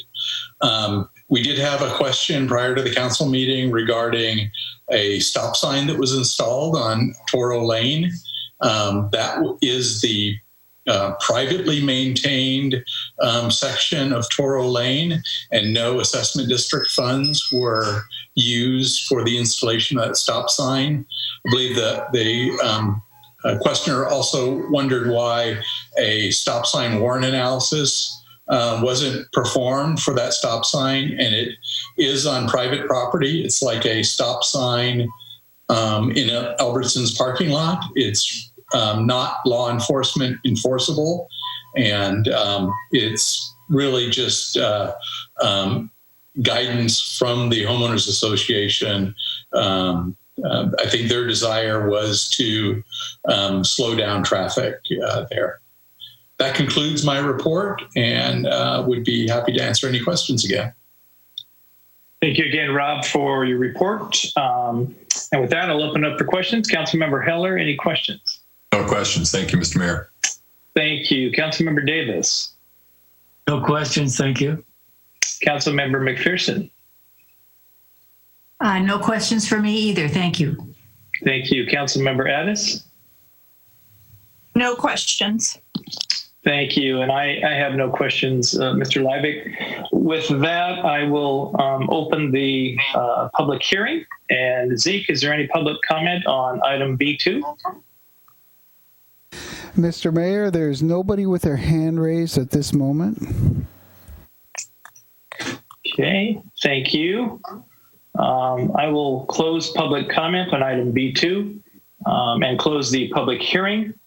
And I will move adoption of resolution number 5820, directing the levy of the annual assessment for the North Point Natural Area Landscaping and Lighting Maintenance Assessment District. I will second that motion. Motion by Mayor Heading for the adoption of the resolution, second by Councilmember McPherson. Any discussion? Hearing none, we'll take a roll call vote, please. Mayor Heading. Yes. Councilmember McPherson. Yes. Councilmember Addis. Yes. Councilmember Davis. Yes. And Councilmember Heller. Yes. Motion carries 5-0. Thanks again, Rob, for your work on those items. We really appreciate that, and interacting with the community. With that brings us to item B-3. This is a public hearing for adoption of resolution number 59-20, continuing the program and levying the assessments for the 2020-2021 fiscal year for the Morro Bay Tourism Business Improvement District. With that, I will go ahead and turn it over to Mr. Collins for presentation. Thank you. Yes, thank you, Mayor. You all received essentially this report 2 weeks ago in your June 9th meeting, which set up the public hearing. So what we're recommending is that council conduct the public hearing, consider public comments if there are any, and adopt resolution number 5920, continuing the Morro Bay Business Improvement Tourism Business Improvement District activities and assessment for fiscal year 20 and 21. The 3% TBID annual assessment will generate approximately $550,000 we're estimating at this time for next year. That is a significant decrease compared to years past, primarily due to the impacts of COVID-19. We are in a very uncharted territory, as are all other tourist destinations and marketing business improvement districts. We're working closely with Visits Locale and the state tourism agency, and to make sure we're all on the same page and when to proceed forward and spend funds in marketing, to time that with the current conditions or the what we believe will be the future conditions of COVID-19. We have put a pause on most of our efforts at this time to ensure that our marketing dollars are used most beneficially, and that we don't make unnecessary expenditures that really aren't necessary at this time or would have the adverse effect that we're trying to achieve. We do know we have guests coming to town now. That travel is allowed, though we're not necessarily encouraging it. There is demand for it at this time, but we are being very methodical in our thought process about when to actually start using tourism dollars again. And I've also launched a ad hoc committee of tourism industry stakeholders, as well as those who are in industries that are touched by tourism or impacted by tourism. And we had our first meeting today to discuss, how best to move forward in light of the fact that we have significantly reduced our staffing in the tourism department or division until we have a better understanding of where things are going. Back to this item tonight, with all that in mind, this is a public hearing, and as the bids work, the way that we've set it up is there's an ability to protest moving forward, and if 50% or more of the proposed assessment proposed to be levied does not protest by the conclusion of the public hearing, then council may move forward in adopting the continuance of the TBID program and assessments at 3% for next fiscal year. At this time, or at least at the time of the staff report, we had not received any protests. The city clerk may have more relevant or up-to-date information at this time. I'm not entirely sure, but before we published this, we had no protest on record. So with that, we do recommend moving forward with the public hearing, taking the public comment, and if there isn't a protest of 50% or more, to proceed forward with fiscal year 2021 3% assessment for the TBID. Thank you. Thank you, Mr. Collins. Appreciate that. I'll go ahead and start with council questions. I do have a couple of questions myself. Scott, the Chamber of Commerce did an analysis on a number of revenue improvement options for the city, as I'm sure you're aware. And they looked specifically at TBID and TOT, and we're recommending consideration of changing the assessment basically to 2% and increasing TOT for the city by 1% in order to help offset the revenue losses that the city is projected to undergo as a result of COVID-19 and other issues. They also did a comparative analysis on collections, and I think we've all received that data, noting that Morro Bay appears to, at least in their opinion, receive or utilize a significant number of dollars greater than a majority of the other jurisdictions compared to the number of rooms, et cetera. I wonder if you could either comment on that, or if the TBID had the opportunity to review that, and if you could weigh in on that for me. Yes, good analysis done by the Chamber, the Government Affairs Committee. Really appreciate their partnership in a lot of these policy areas. At this time, I think it'd be premature to act on that analysis, especially in light of the fact we have a stakeholder group that probably is going to look at this very issue, and that we're right at the doorstep of approving or renewing the TBID at the current rate. And everything has been documented at that level. So I would suggest, if that is a interest, that's something we look at next fiscal year as we're proceeding through COVID and everything else we're trying to deal with. That might be an opportunity to sort of assess where do we compare in the competitive set in terms of our spend, how effective are we in our spend, what's the proper balance between investing in marketing and in the infrastructure. I think there's a pretty good opportunity to have good discussion around that. So I would, again, urge caution in making significant changes overnight, but definitely welcome the conversation and the analysis and digging into that a bit more before making decisions. Thanks. I do appreciate that. With that, let me go ahead and move to Councilmember Addis. Any questions? I don't have any questions at this time. Okay, Councilmember McPherson.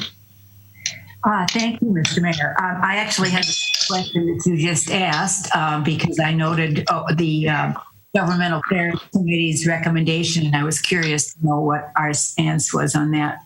I just have a couple of other very small questions. The first is, can we use TBID revenues for expenditures beyond marketing? tourism marketing? If you read the three components, the major components of our T-bid, the general promotion of tourism within the district is to include costs as specified in the business plan to be adopted annually. The marketing of conference group and film businesses that benefit local tourism and the local hotel industry, and the marketing of the district to the travel industry in order to benefit local tourism and the local hotel and vacation rental industry in the district. So it's pretty heavy on tourism promotion and not in marketing, and not on improvements, physical improvements, that is, or maintenance efforts. So we would have to reconstruct the T-bid if it was going to serve a purpose beyond promotions or marketing. The T-bid and Pismo added a percentage about a year or two ago with the specific goal of funding the Pismo Preserve and the significant streetscape improvements that were done, I believe, on Price Street, which is one of their major tourism thoroughfares in the city. And they could draw a direct nexus between those projects and overnight stays, which is the purpose of a T-bid.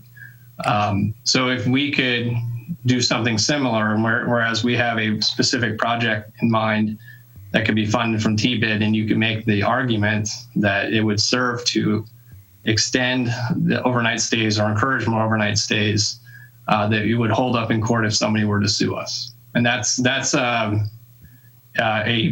layman's term approach to it, but I think the attorneys popped up, and I think you can go into more detail about that. But as it's currently written, we can only really use our dollars for marketing and promotion of tourism. Okay, but these types of organizations are structured differently, so it isn't necessary to structure it that narrowly. I know some of them are much broader in terms of not only their participation in a bid, but also what they can do with the money. So is that something that your group might be looking into? Potentially. As I said, we just had our first meeting, and we were just trying to kind of flush out the high level of interest and direction to go. And I believe my gut feeling is that sort of the overall structure of the T-bid and staffing, as well as the assessment rates, will come up naturally through the discussions. And there's a general understanding that certainly can improve upon our existing tourism marketing efforts, and that there's also should be consideration about the product. That is, when you're here, what are the perceptions of the visuals, and that goes to public infrastructure. That also includes private infrastructure, such as the quality of the hotels and vacation rentals. So it's a sort of the entire tourism ecosystem has to be considered, not just the marketing to get people here. And right. So I think there's definitely a balance between those pieces. If you spend all your money on making the product better, but no advertising, then people won't know to come. But if you spend all your money on advertising, none on improving the product, you may not have repeat visits. So it's definitely balanced. And I imagine, as I said, that this group will tackle that issue. Okay, thank you. And you do have people beyond just the hotel and vacation rental community on your group? Correct. Yes, representatives from vacation rental, from hotel, from regional marketing, from retail, and from restaurant, and then general members of the public. Okay. My last question. I know that we have not been collecting TOT. We did postpone the collection, but have we been collecting data on how much we're owed, so we have some sense of kind of how many tourists we've had in town? Yes, we are. We did allow folks to defer TOT remittance to the city for the months of March and February. We did also received TOT for the month of April, which there was no deferral for that month. So for the months of February and March, I'll have to turn to Jen if she might have the precise number, but I want to say it's less than $100,000. We're also tracking the STAR report, which is hotels voluntarily submit occupancy and average daily rate and some other metrics to the county. And they compile that information, and that's more up to date than our TOT reports. So the first week of June, occupancy was hovering just above 50% for the reporting hotels and motels in the city of Morro Bay. Compared to the previous year, it was about 79% for the same time period. So we're still lagging behind, and the average daily rate, or what the average consumer is paying for hotel rooms, is down significantly compared to last year. So we are seeing more visitors, but they're spending less in their hotels, and less of them are staying in hotels, even though we have a lot of people in town. All right. Thank you very much. Oh, go ahead, Jen. Sorry, Councilmember McPherson. So for the months of February and March, we have about $24,000 in deferrals that we're expecting to come in. Most of the hotels and lodging companies, they did pay on time. We had just a handful of deferrals, and there's $24,000 left for the 2 months. Okay, great. Thank you. Appreciate that. Councilmember McPherson, just to echo what City Manager was saying about the use that lawfully the revenues collected from the T-bid can be put towards. To just clarify, so a business improvement district is generally set up to promote businesses within the district. This happens to be a tourism business improvement district, and the City of Morro Bay is limited by, as City Manager Collins pointed out, the 3 purposes of those revenues. So if the city wanted to expand the uses of those revenues, then either the underlying structure of the T-bid would need to be revised or amended. And there's always the option of the city pursuing setting up a new or different business improvement district. But just to echo what City Manager said, this T-bid was set up in 2009, and it's limited by those 3 purposes for the revenue. Okay, thank you. Thank you. Councilmember Davis, questions? No questions, thank you. And Councilmember Heller, did I ask you? I can't remember, sorry. You have not, but my questions have been answered. Thank you. Okay, thank you so much. With that, I think I've gotten everybody. I will go ahead and open up, before I open up the public hearing, I'll ask City Clerk, have we had any protest votes prior to or up to the meeting time? I just confirmed via email, no protests have been received. Okay. With that, I will go ahead and open up the public hearing and ask if we have any public comment. Zeke? Mr. Mayor, we have one person. Just a moment. Thank you. And caller, you are on the line. Hello, Mr. Mayor. This is Dan Sedley of Morro Bay. How are you, Welcome, sir? Dan. Fine, thank you. I would like to continue the commentary that has occurred before and brought up by Councilperson McPherson about the T-bid monies being, I guess, reset up as the city manager and city attorney have talked about, to where a certain percentage could be utilized for improvement along the Embarcadero, which honestly is the tourism area. So it would be along the lines of supporting tourism and not just advertising, but having a tourist area and not only in good repair, but in a sense that it's a very attractive area to visit, because that's where the majority of tourists are. So I would support her thought process in amending I think it was the 2009 T-bid that was set up to be altered to include a certain percentage of improvement in that area. Thank you, Mr. Mayor. Thank you, Dan. Any other public comment, Zeke? I don't see any other hands raised in the queue at this time.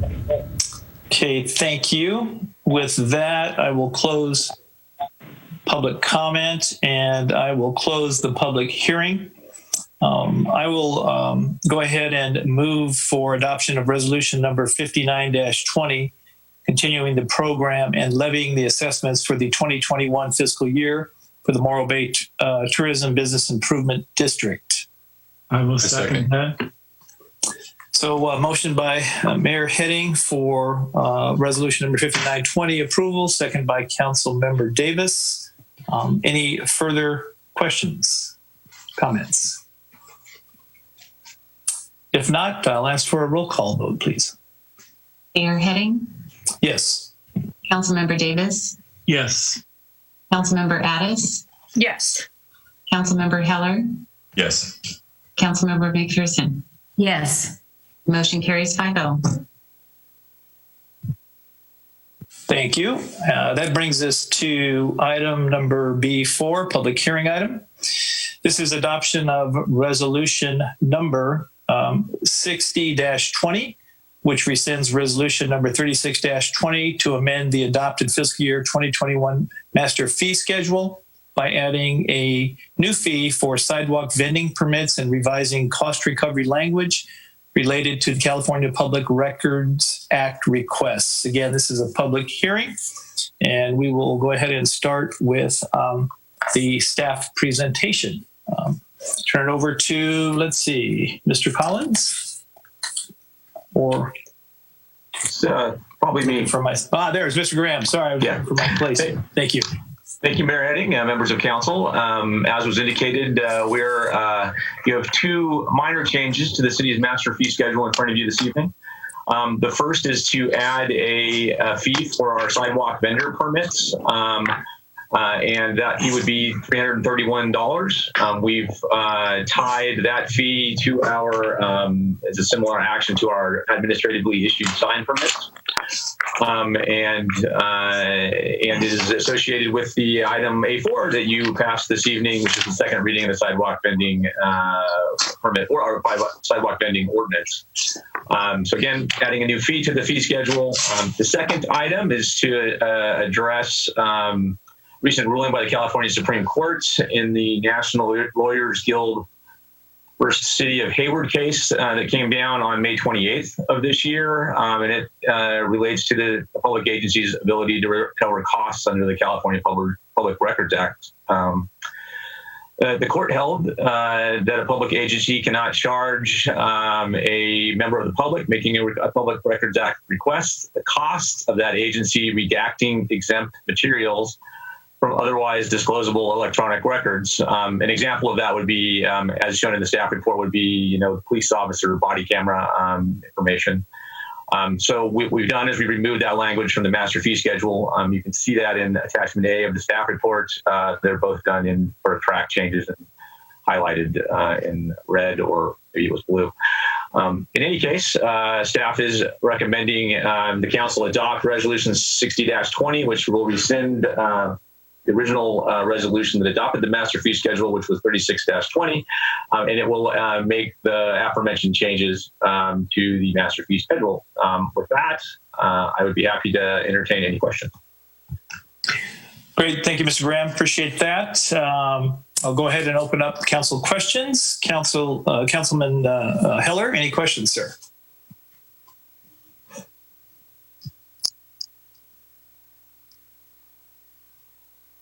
Councilmember Heller?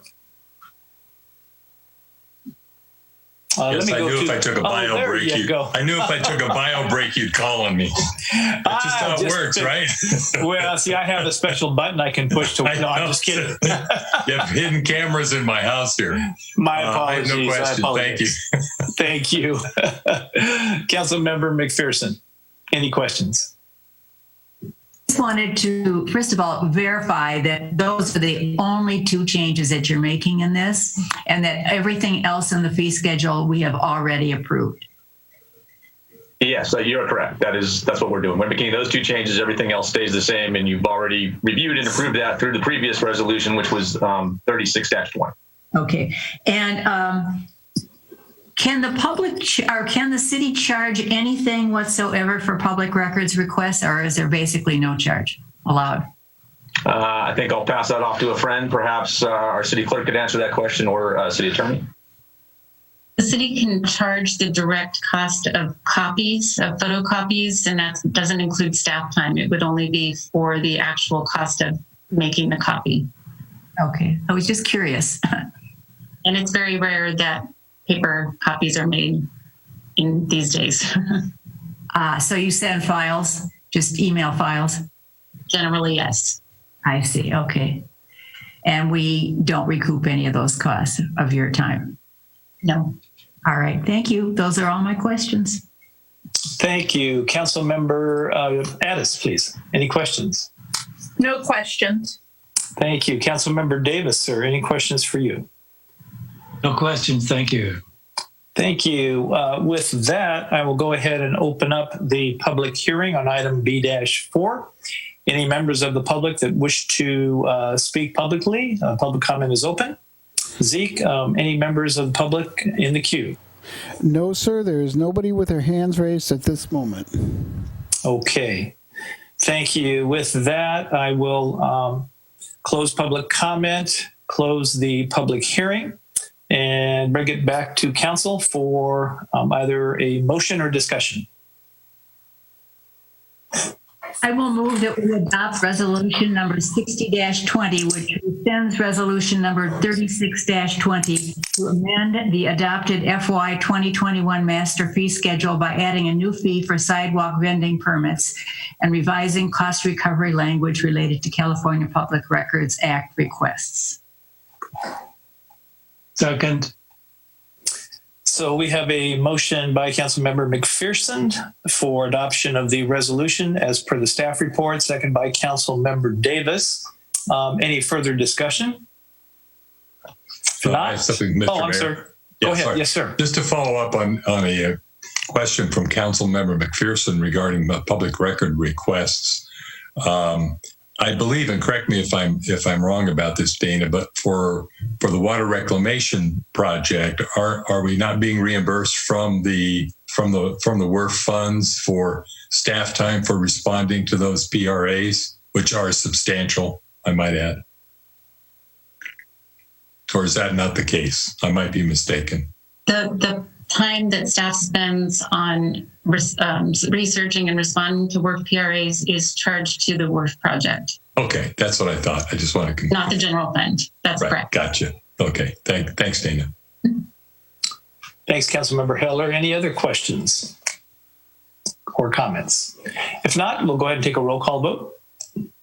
Councilmember McPherson. Yes. Councilmember Davis. Yes. Councilmember Addis. Yes.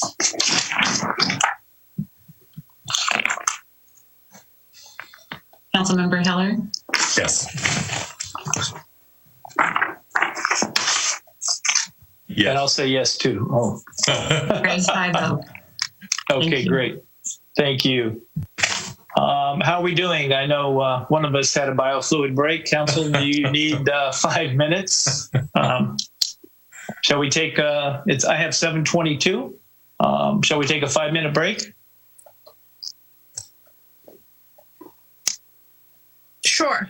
Oh, good. Okay, great. We have at least one. I'll second that. So, ladies and gentlemen, we'll take I have 7:23 now. We'll be back in approximately 5 minutes, 7:28 or so, to resume the meeting. Thank you.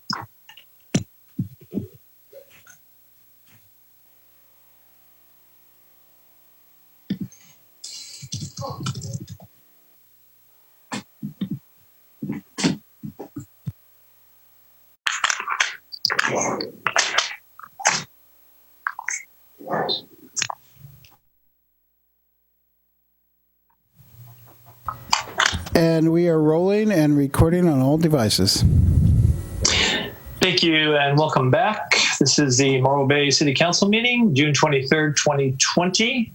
We are back from our break. We are on agenda item C-1. This is our first business item, adoption of resolution number 61-20, approving the fiscal year 2020-2021 operating and capital budgets, and resolution number 62-20, adopting the city salary schedule, and resolution number 63-20, amending compensation and benefits for the unrepresented management designated employees to add the city engineer job classification. We have had a study session on the on the budget prior to this, and a special session on revenue discussion as well as expense reduction. With that, I will turn it over to Ms. Callaway, our finance director, for presentation. Thank you. Mayor, I'll go ahead and start it off and then thank you, Mr. Collins. Sorry. To our finance director, public works director, PIO, Jen Callaway. So the fiscal year 2021 proposed budget is entirely colored by the COVID-19 pandemic. We have built a program around that, both in partnership with the chamber and the business community to assist them through their recovery effort, whether it's accessing loans or understanding the many ins and outs of the state and county shelter in place order, shelter at home order, as well as the financial assistance where we can do that, to looking at our own budget to figure out how we can weather a very challenging storm that was already brewing prior to the COVID-19 in regard to our long-term financial sustainability.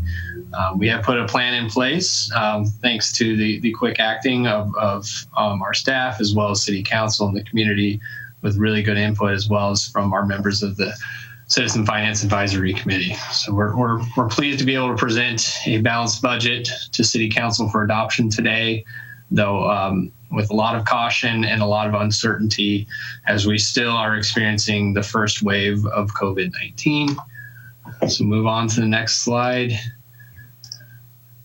So as I said, the proposed operating budget recognizes the current economic reality as well as the long-term fiscal picture that was challenging prior to COVID-19, but certainly far more acute now at this point in time.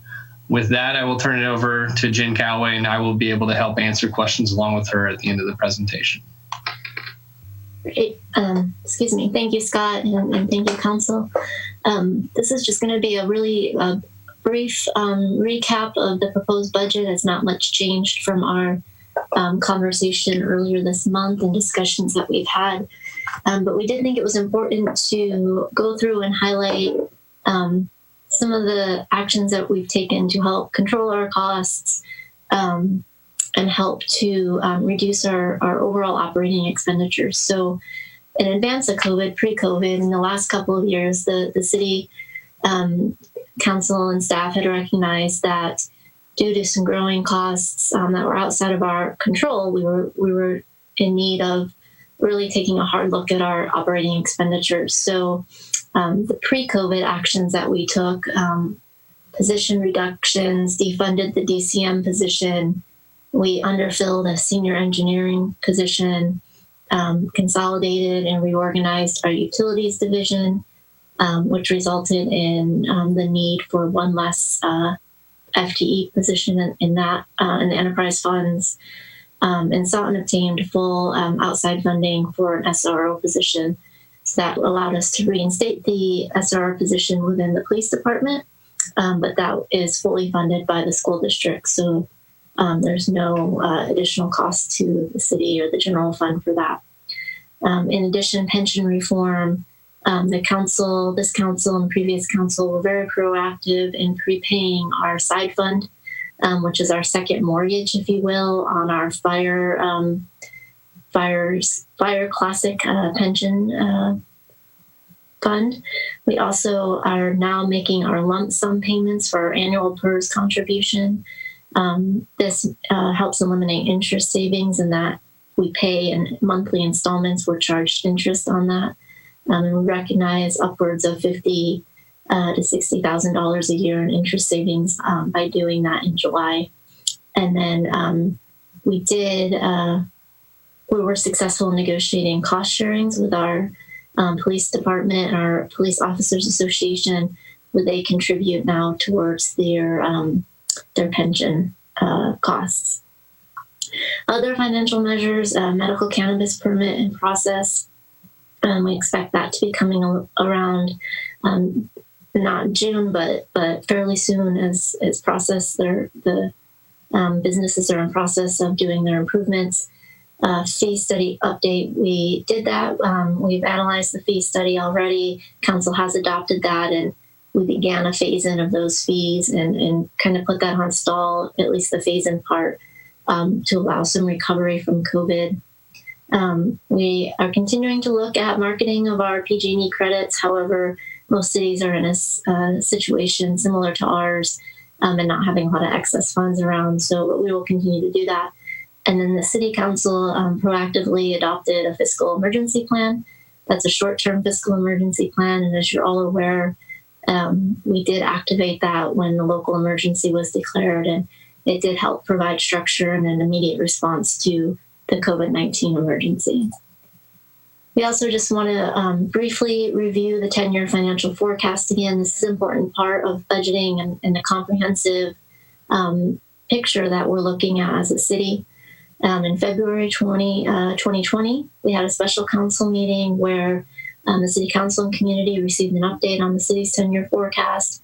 At that time, staff was looking at a projected budget deficit for fiscal year 2020-21 of $400,000, growing up to about $1.4 million by 2020-29. And again, that's primarily due to costs outside of our control related to growing costs for healthcare and pension. Then we all know COVID-19 invaded our lives, and the council ratified the local emergency in March 19th, and then activated the city's short-term fiscal emergency plan. So these are, as we all know, unprecedented times and unprecedented impacts on our local, national, and global economies and mitigation measures that we need. April 28th, there was a special council meeting to receive the city's Rock Solid Together economic and financial recovery plan. This included a revision to the city's 10-year forecast. We went from a $400,000 budget deficit to a projected deficit ranging from somewhere between $4 and $5 million, anticipating a 27 to 34% loss of general fund revenues. And we were estimating that deficit to grow by $2.5 million at the end of fiscal year 2028-29. The important thing to know about this is based on a lot of unknowns. We had to make a lot of assumptions. That's why there's a very big range in that budget deficit. And we continue to, experience as we are reopening what's happening in our economy, and we expect that to evolve throughout the rest of this calendar year at least. So this is the post-COVID 10-year forecast update, which again is based on a lot of assumptions, and we'll be revising this. This is a living document that will be revisited frequently throughout the next fiscal year, certainly throughout the next 6 months, showing a balanced budget this year with use of emergency reserves, about $1.3 million, and a overall shortfall of funds for the general fund of $2.5 million by the end of 2028-29.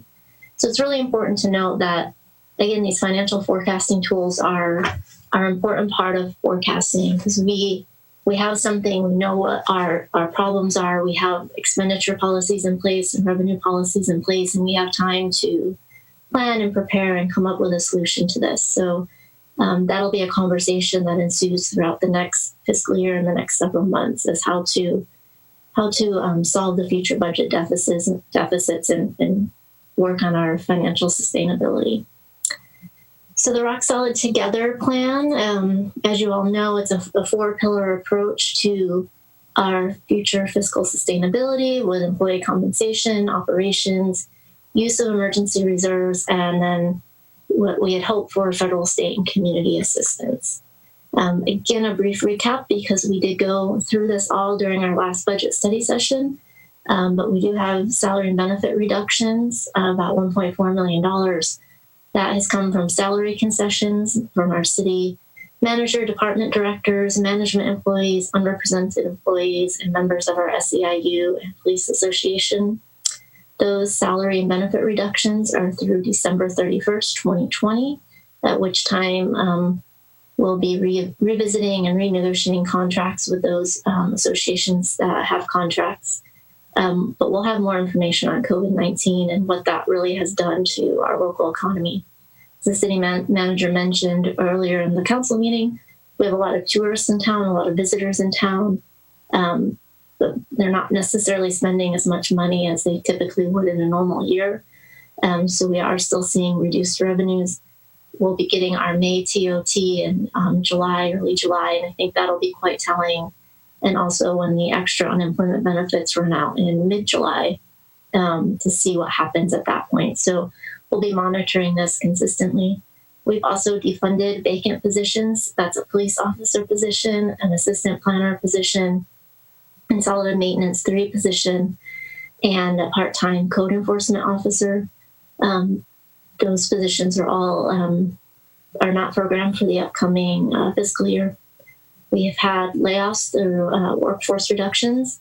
That included an assistant engineer position, a public works superintendent, administrative technician, recreation supervisor, a part-time office assistant, and 70 plus part-time recreation employees, and also our tourism manager, which of course is outside of the general fund.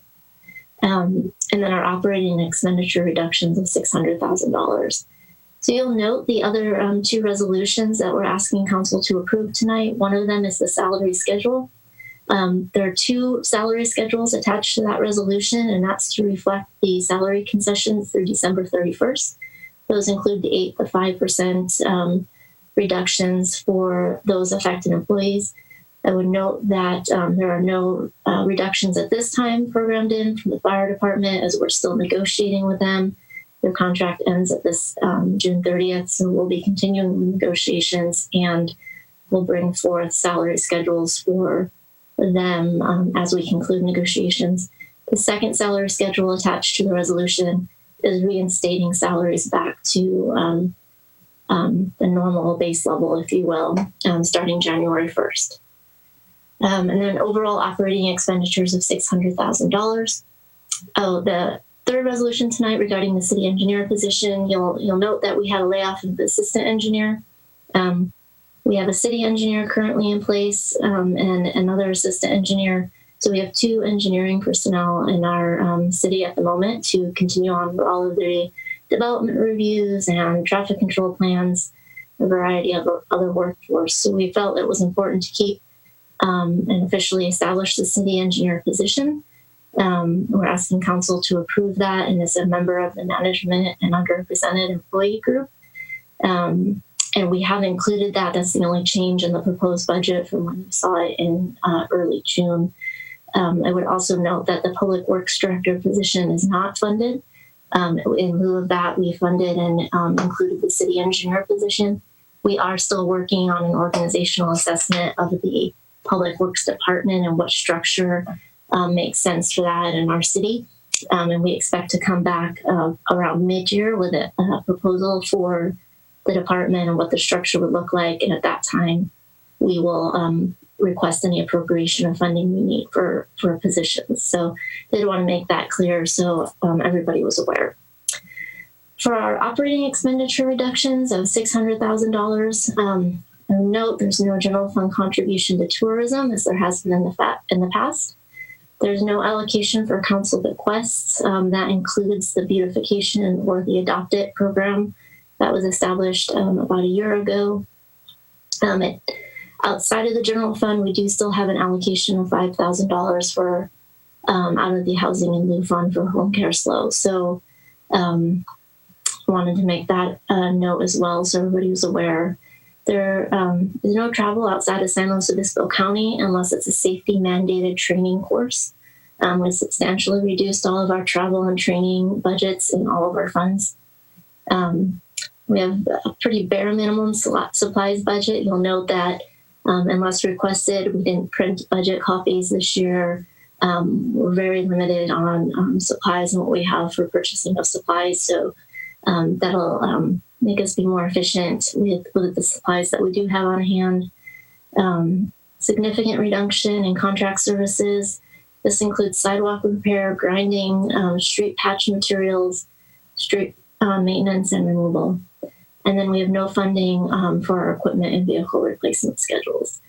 I would note that per council policy, any new revenues that come in, and that would include revenues from our cannabis businesses when they open up, are not to be included in the overall general fund operating budget for 2 years, so we can ensure that they're sustainable and reliable revenue sources.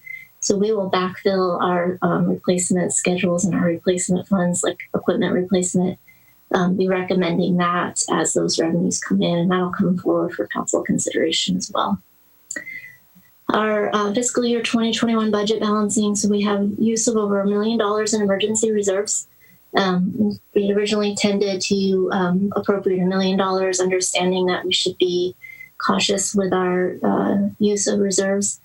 We have about $3.8 million, and we need that to extend throughout any recessionary period that may be looming as a result of this. So we expect to use $1 million to fill the last quarter of fiscal year 1920 and have about $1.3 million programmed for fiscal year 2021. Again, those numbers will be revisited on a regular basis as we see revenues come in and what the actual impacts of COVID-19 are going to be on our local economy. In this slide, really, the general fund emergency reserve slide, Scott, if you can move to the next slide, please. Thank you. Is really just a recap, and you can graphically see that our emergency reserves at the end of 2021 fall dangerously low.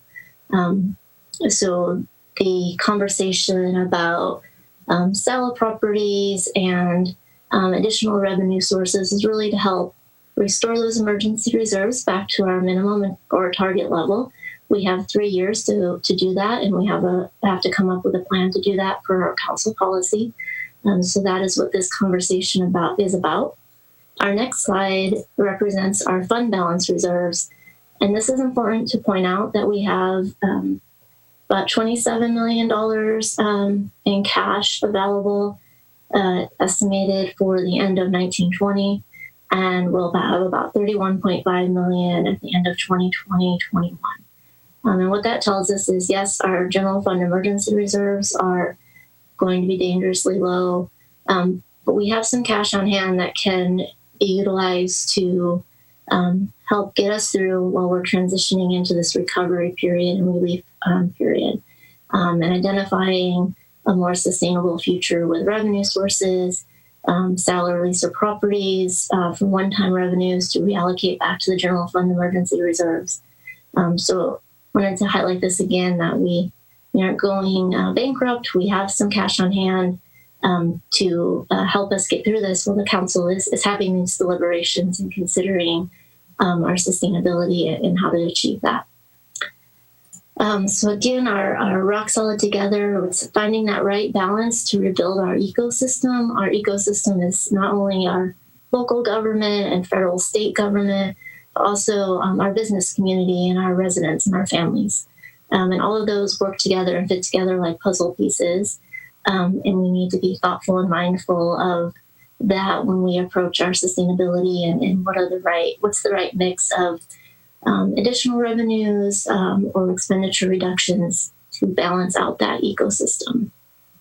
So strategies for long-term sustainable and transformational change. The city manager has a roundtable group that has made recommendations. The budget was really developed on the community's priorities that were identified previously through our Join the Conversation campaign and our relief and recovery efforts. The community has consistently responded. We've received over 600 responses to our survey that we want to maintain our own local emergency response. Police and fire have clean, healthy, safe areas for the public to enjoy, our recreation services, and our financial stability. So we really took all those into account in preparing the proposed budget, and the city manager's roundtable discussion and recommendations played off on those as well. That included local relief and recovery measures on the November ballot. Sale of our properties, again, those are one-time revenues, so those would go into building back up our emergency reserves to the minimum and target funding levels for some of our equipment replacement funds that are not at their minimum target levels. RV waterfront camping, and paid parking. So we're really asking council to take action tonight on 4 different items. Adopt Resolution 61-20, which is the proposed fiscal year 2020-21 operating and capital budget. That is a total budget of all city funds, including capital projects, of $96.5 million. Would note that more than half of that is due to the planned progression of the wastewater reclamation facility, the wharf. And it also includes a $12.8 million general fund budget, which is about $2.3 million less than the current year's adopted budget. Adopt Resolution 62-20, approving the city's salary schedules, as we discussed, and adopting Resolution 63-20, adding the city engineer job classification, as we discussed earlier. And then lastly, we've received council direction on RV camping. We're moving forward with a plan for that, utilizing some of our lower cost visitor accommodation funds of about $50,000 to support staff time with that. And then paid parking, moving forward with a parking study to assess that. So if there's any change in the direction from council on that, we would like to be aware. And we need some specific council direction on the sale or lease of property. We've listed several in the staff report, and I've provided a listing here as well, in order to move forward on getting an assessment or market value on these properties. We'd like some specific directions on which ones the council is interested in pursuing. All of our department, I think, directors are here, and our managers, and budget was a collaboration of everybody. So thank everybody for their input, especially during the crazy COVID chaos time, all being pulled in multiple directions, but everybody got all the budget information in, and we were able to get this prepared, even though it changed almost daily. So everybody's here. Thank you for your work on this. And if you have any questions, we're all here to answer them for you. Thank you, Jen, and thank you, Scott, for the presentation. Thank you also for the prior study sessions that we've had. I want to thank the special group that gave input on revenues convened by Mr. Collins, our community members. Thank you so much for that. And also the Chamber of Commerce for weighing in as well on recommendations for revenue improvements, all of the information which I'm sure we've had the opportunity to review. With that, I'll go ahead and open it up for general council questions. And I'll start with Council Member Davis, sir. Questions?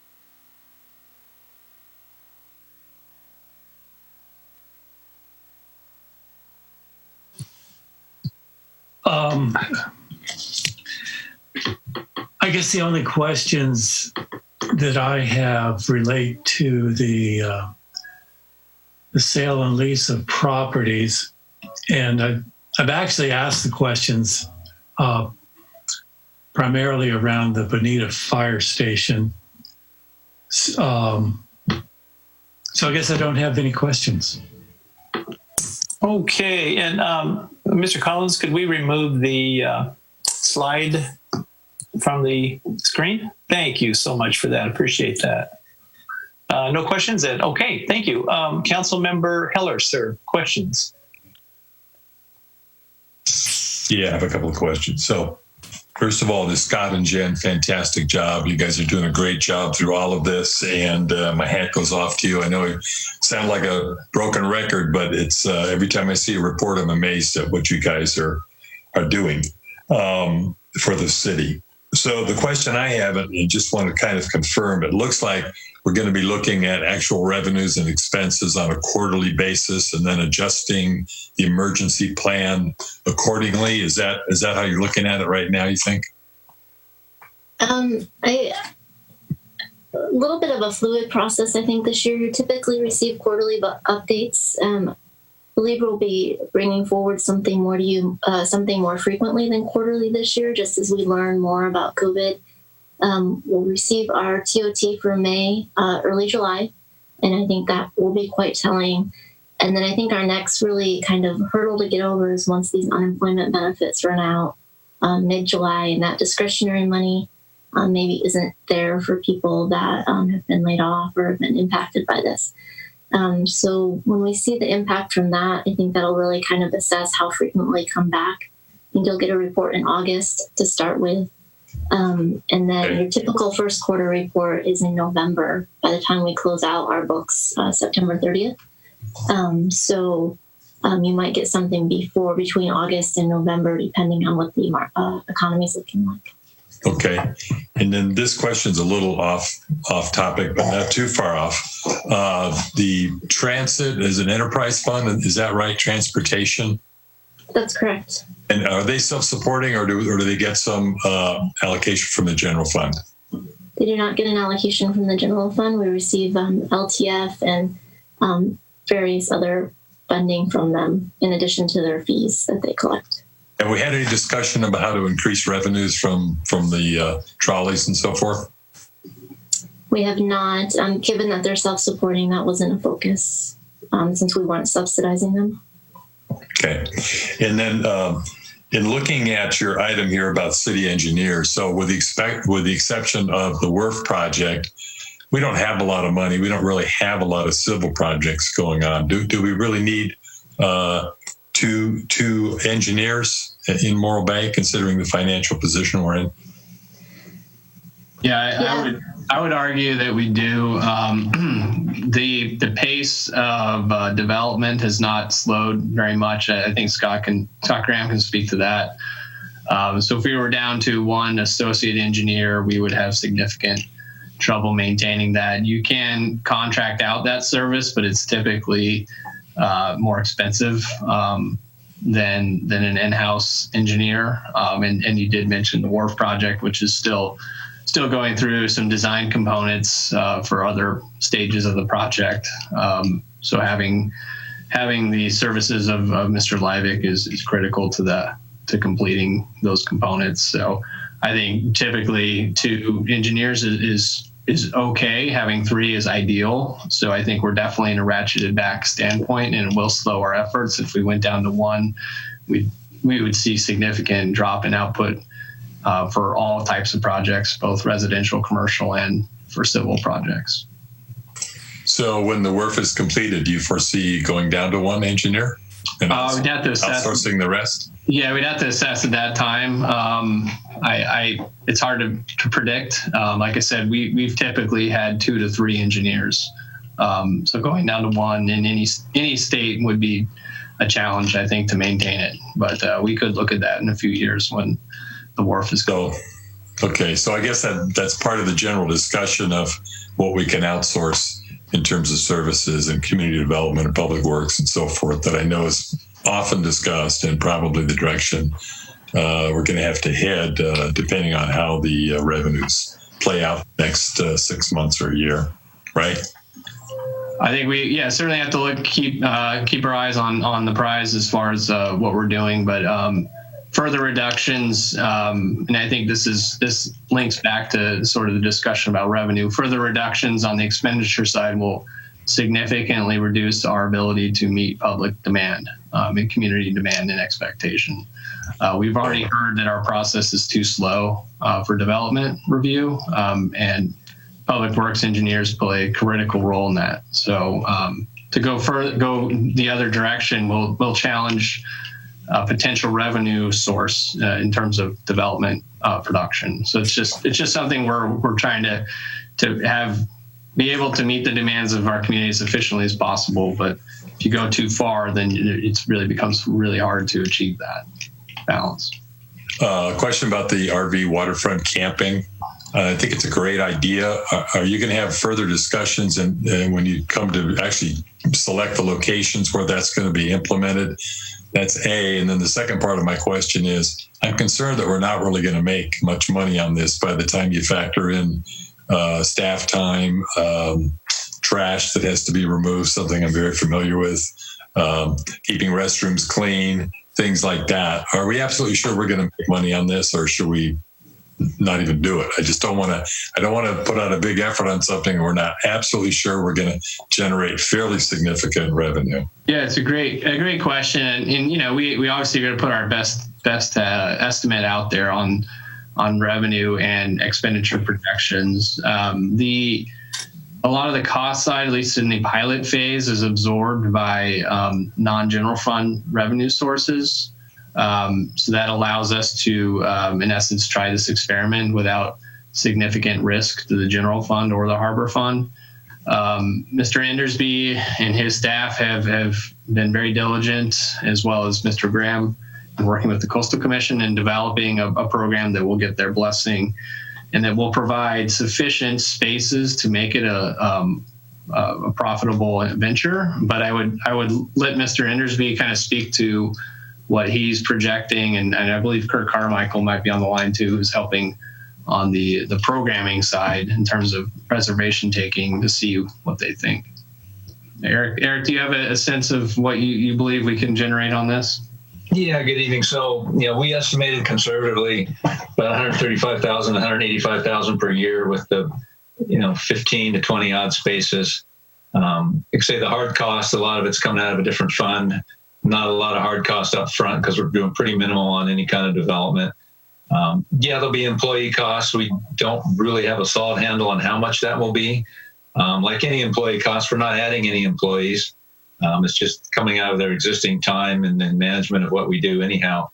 I don't really view that as an additional cost. It's just would be allocated a little bit differently. If it ends up being successful and we can expand a little bit, obviously that'll increase our numbers. The estimates I have, the numbers I gave you, 135 to 185K, that was based on about a 50% occupancy, which we believe we're going to easily get, especially look around the RV parks around town today. Things are pretty full. So we're optimistic. We're guardedly optimistic. And we think, on a pilot basis, minimal costs up front, and we'll see how it works. Okay, I'm just kind of concerned because I know how thinly you guys are spreading out just with your harbor duties, and I applaud you for wanting to take this on, but I don't want to burn you guys out. And in the same sense, I want to make sure that we're making money. So when you talk about the 135,000, I think it was, is that net? Is that a gross return? What do you think? That's a gross. So what do you think will actually go back to the general fund at the end of the day after your time and the various expenses have been taken out? Well, again, basing on the triangle lot is really the only harbor numbers I have, the personnel numbers I have that are separated out of our fund. And last year, I think we were somewhere between $10,000 and $11,000 in our management. If we take our time of all our harbor patrol officers and myself and everybody in our office that we spend on the triangle lot management, and it's $10,000 or $11,000. And so if I had to equate it to something like that, it's probably gonna be at least double what the triangle lot takes. So 20,000. Even if it takes 30,000 in our time allocated, that's still, at the low end, $100,000 of net profit. Gotcha. Okay. And the last thing is, I think there's probably some opinions in this community, what a surprise, about where you actually decide to do the RV parking. Is there any plan to get community input on the different options that you have right now for locations? Well, we've brought it to the Harbor Advisory Board on a couple of different occasions. We brought it to council, it was a few meetings ago, just in conceptual form when we were still working on Coastal Commission. And the locations are Target Rock, Coleman, the parking lot, little dirt lot next to the basketball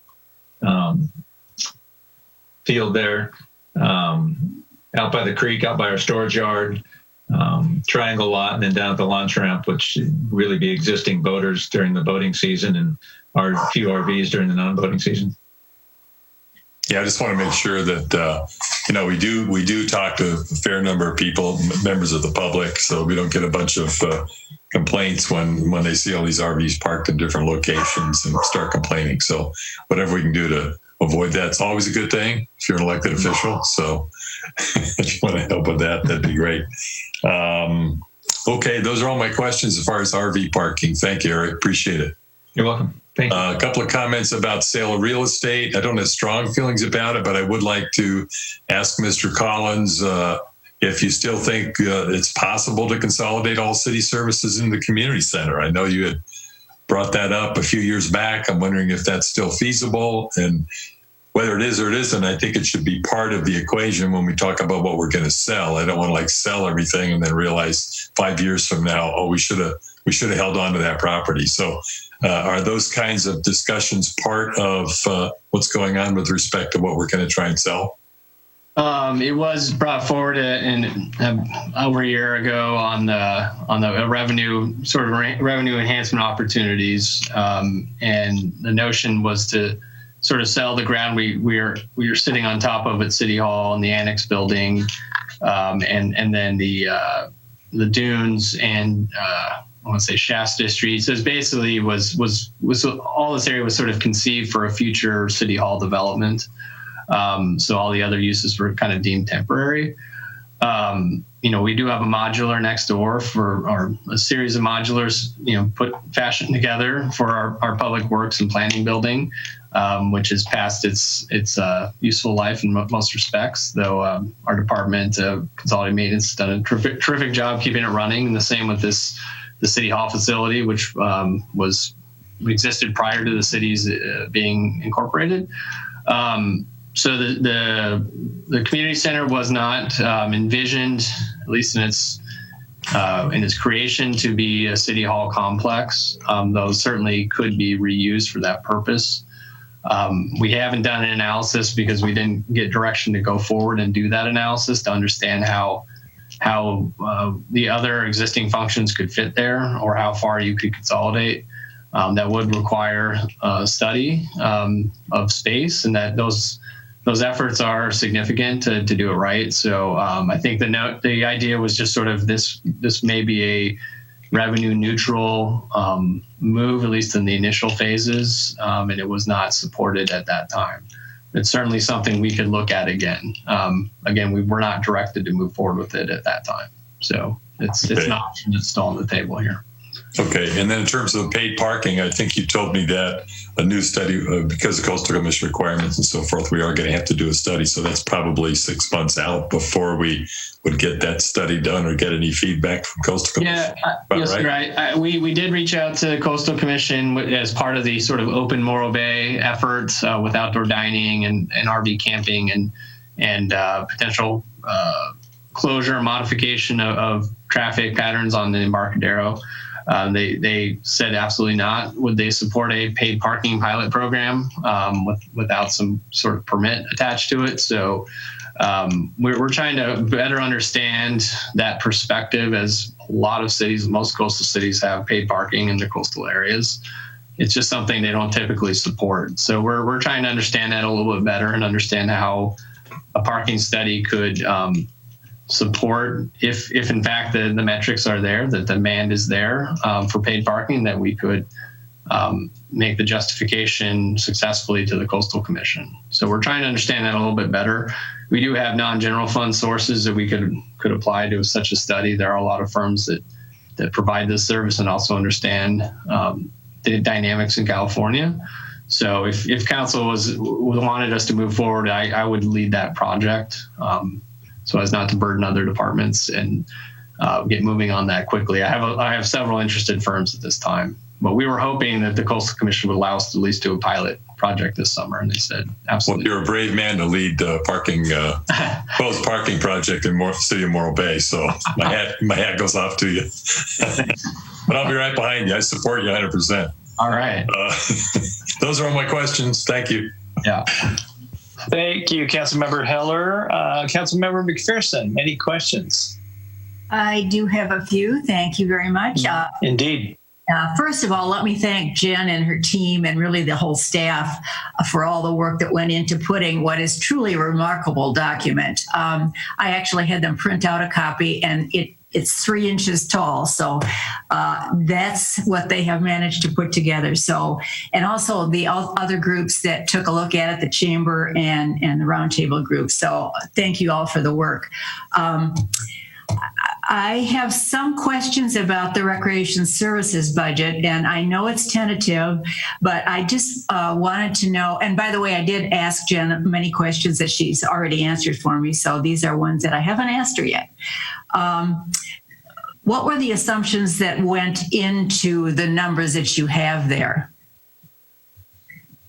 They're really very broad assumptions, if you will. When we started the budget process in February, we were operating as normal and planning all of our normal programs. And then as COVID hit and we kind of were on a stall with recreation in particular, not understanding or really knowing what was going to be allowed, what kind of programs we could offer, and when we could offer those. So as the COVID crisis kind of has unfolded, the executive orders are being retracted and new orders are coming out and we're learning more. We started putting in some guesstimates, if you will, and really the placeholders, meaning that we have some revenues assumed, knowing that we're offering our kids' camp program once we started offering that. And we have expenditures slotted in there so that there was really some appropriation for staff to move forward with programming as it's allowed. However, there's not enough to provide full recreation services, nor do we have, revenues in there recognizing that. So part of those regular updates to council coming back would include any appropriation for rec programming and what that programming would look like. I believe Kirk is on the line and he can add as well, but at the moment we have our kids camp program happening, and then we also have a virtual race lined up for I think in July, but we're really not permitted to do much beyond that at this time. So they're just really placeholders in there, so there's some ability to offer programs as we're allowed to do so, but they are not based on what type of programs we think we can offer and how many participants we can have in those programs, because we just don't have a lot of information on this. And I just wanted to verify with you that the budget numbers that you included in there for staff time, that is not the staff, that's also part-time staff, correct? Because otherwise we're paying people a whole lot of money. Yeah, no, there are 2 full-time employees budgeted in recreation. And the recreation manager's salary is being partially paid for by that lower cost visitor accommodation money to help with the RV waterfront camping sites and the programming for that with the taking of the reservations. So he's not even 100% fully funded with general fund money.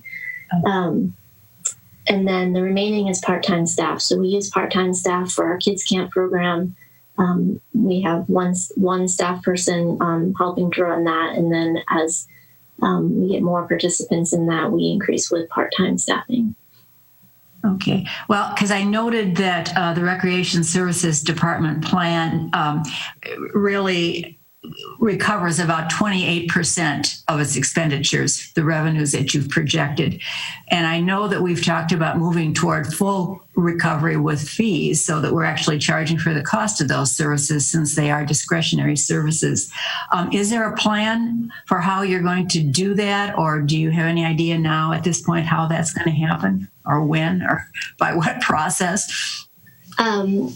So I know that intention is to move closer to cost recovery. And again, we would come back to council as we identify what programs we can offer and move forward with programming. The revenue estimates that were put in there were placeholders, knowing that if we're going to have expenditures, we'll have some revenues coming in. You might incur expenditures before you start receiving revenues as you're, establishing the programs and getting them set up. So we didn't intentionally budget, 28% cost recovery from a revenue expenditure standpoint. We had them in as kind of starters. So we want to retain our recreation services to the extent we can, and we wanted to have some appropriation to get those going as we began reopening. Okay, so we will see this back before us in the future. Correct. Okay. And with respect to the economic development contract with the chamber, I think I know the answer to one of these questions, and that is when they were planning on doing the study of the city's permitting process. And I believe that is this summer.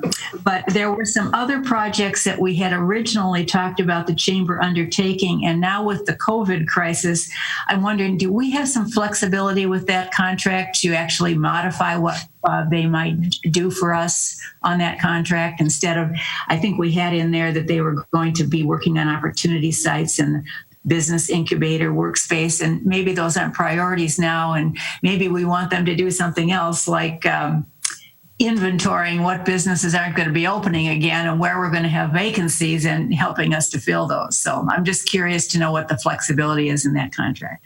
Yeah, the contract doesn't spell out those other things that were identified in previous goal-setting opportunities by council, which were ultimately adopted for fiscal year 2019, 20, and 2021. You're absolutely right. The COVID-19 issue is taken center stage, and so some of those issues like a hot house or an incubator workspace is just not in the cards right now. And so the primary focus would really be on our opportunity sites as well as the city's permitting process, which they've begun process already. And so that's going to be a primary focus probably for the remainder of the summer and into fall. If we get down through that process and we determine that opportunity sites aren't really what we're looking for, or are sort of retelling the story about Morro Bay and our overall opportunities for business development, we could bring that back for discussion with council, but that those items that you discussed are not part of the contract at this time. Okay, good. And last question, how do you plan to study parking? How much do you think you're going to have to spend on that study? And what exactly are you going to be doing in that study? Yeah, I'm not a parking expert, but I have conversations with several of them, and each sort of has a different approach to how they would do that. But generally, you have to determine what your parking demand is, what your occupancy rates are. So in other words, if you don't have a lot of turnover and there's not a lot of spaces available for people to park, then you have a demand issue. People have to circle around to find parking. That's bad for the environment. That's bad for business. So you want to have a certain level of vacancy or available spaces. So a study would actually be, time series motion will actually data collect on various streets or intersections or highly trafficked areas and help to determine what your overall parking demand is. And then the same study could also provide recommendations about how to address that demand issue. It could simply be you need to provide more off-street parking, or it could be that you need to enforce, or it could be that you need to enforce and also create a paid parking environment where you encourage certain behaviors, where you say cheaper parking or free parking is further away, so that you're incentivizing that so that parking in front of businesses is a higher cost, so that you're going to have frequent turnover. So it's really based upon and predicated upon your overall parking demand. So the study would need to determine where we want to look. That's going to determine the overall cost. And then the other phases of the study could be recommendations. That's obviously going to cost more than just doing a data collection exercise. So these typically could run anywhere from, $15,000 to $20,000 just for data collection, all the way up to $100,000 in some cases for a full-blown study and recommendation, which would generate a 100-page report typically. That's just been my observation looking at a series of these and talking to consultants that provide this service. And I think, as Jen mentioned, we have parking in lieu funds that could be utilized, so it wouldn't affect the general fund. Okay. And you've been in contact with the Coastal Commission about this parking, and since virtually every other community on the coast has paid parking except for Morro Bay, what is their reservation about our doing paid parking, or is it just that they have a reservation about a pilot project? I think general reservation is that paid parking inhibits coastal access, and that's just sort of a foundational point with staff that we've spoken to out of the Santa Cruz office. So that seems to be a pretty systemic viewpoint in that office. It's not always the case in every other office, but that's how the Coastal Commission works. We also understand that Pismo doesn't have a permit, and that they're under an enforcement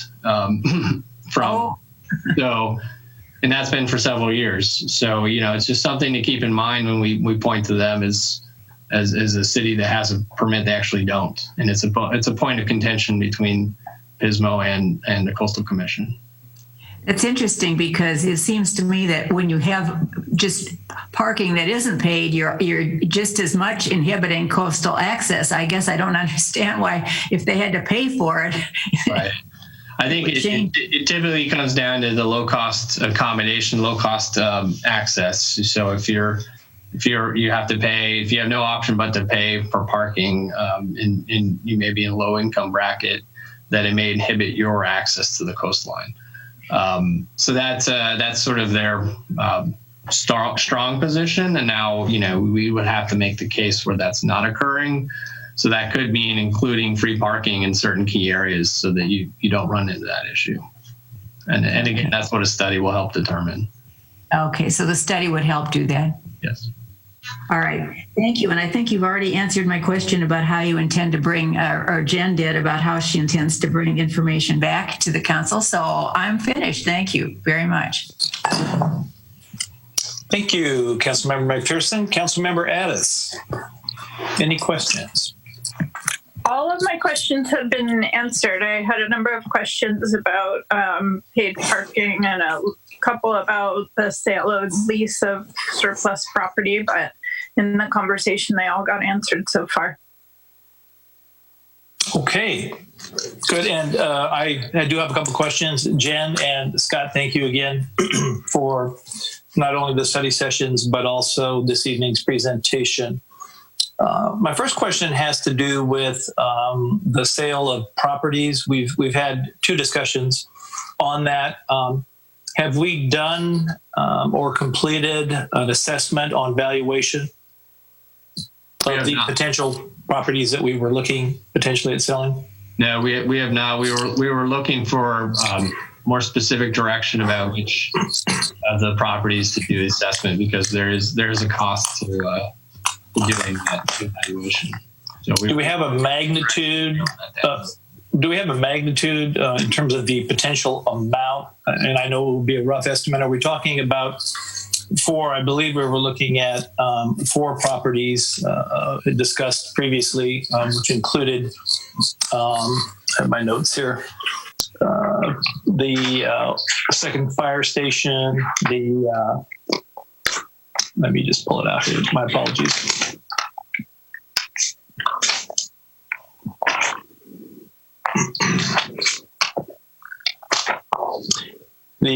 Let's see, the Dune Street property, and also the Downing and Bolton property. Any idea, are we talking about several $1 million, or I don't want to hold you to it, but I'm just trying to get a magnitude of potential. Yeah, I don't have an answer for that. Jen might. And, we also had a lot of questions about the Bonita Fire Station, which, Chief Knuckles had provided responses. So if we're looking at that, we might want to understand the implications of a sale or lease of that property. Okay, I won't press you on that. With regard to the sale of the second fire station, were there insurance issues we were talking about last time, or what are some of the cons for consideration of the sale of that property? Yeah, the general ones, and Chief Knuckles is on, so you can answer that. The general considerations are around the reserve vehicle and storage. We have another truck that runs calls when there's significant incidents, and the other is based on insurance rates for our consumers and response times to those, a number of apparatus and firefighters on for those types of incidents. The other is being able to service the city if there was a flood. which in essence kind of cuts the city in half. Being able to access that station would allow us to be operational on the other side of town. I think those are generally the major considerations. We don't have staff there at this time. The police stations, if you will, are not habitable, but the station itself was improved through CDBG funds, I believe, to help provide the storage for the vehicle that we do run on calls on occasion. Well, would it be fair to just state that staff's not recommending consideration of that sale at this time? I think those are the things we'd have to weigh against understanding what the value of the property is. I think that's something we want council to know. Chief Knuckles, did I miss anything on the kind of the major considerations for this? Yeah, so we did a needs and coverage study back in 2003, looking at future fire response in our community, looking 50 years down the road. And when we designed Station 1, we designed it to have one less engine bay to place a reserve engine at our second station. So in essence, our Harbor Street station is designed for a two-station formation. So we have we've saved about $600,000 in construction costs of the station on Harbor Street by not producing one more engine bay and also additional storage for the Bonita station. Also, with the study that was done back in 2003, the needs and cover. There was two options that came out of all the options we looked at in Morro Bay to help keep our response times below 5-minute code 3 driving time to all Morro Bay. There was two options that came out. Number one was having one fire station on Tascaro Avenue and Tascaro Road, and also Main Street, or the two-station configuration we currently have. In the future, way in the future, that when we look at to reduce our response times to the north side of town, the best way is to staff that second station to get our time down. Right now, to the north side of town, north of Tascaro Road, we're looking at 2 to 3 minute different response times because of the distance we have to travel from the Harbor Street station. And going to the ISO rating, our ISO rating, well, I won't have a place to put one of my engines. Our ISO rating will go up. And additional, we have a certain amount of fire load in our community. And Morro Bay now owns 3 apparatus that can produce about 4,500 GPM per minute of water, which meets the fire load of our community. So if we do have a large commercial fire, Embarcadero fire, boat fire, we'll have the water pumping capability to firefight that fire. Okay, thank you, Chief. Yeah, thank you, Steve and Mayor. We have a few numbers available. Of course, the thing to note is we don't have a good feel for the real estate market at this time with COVID-19. So all these things should be taken with that in consideration. But the Dune and Shasta property that adjoin each other, where we had plans for the future bocce court and greenhouse, and then the existing rental that the city owns.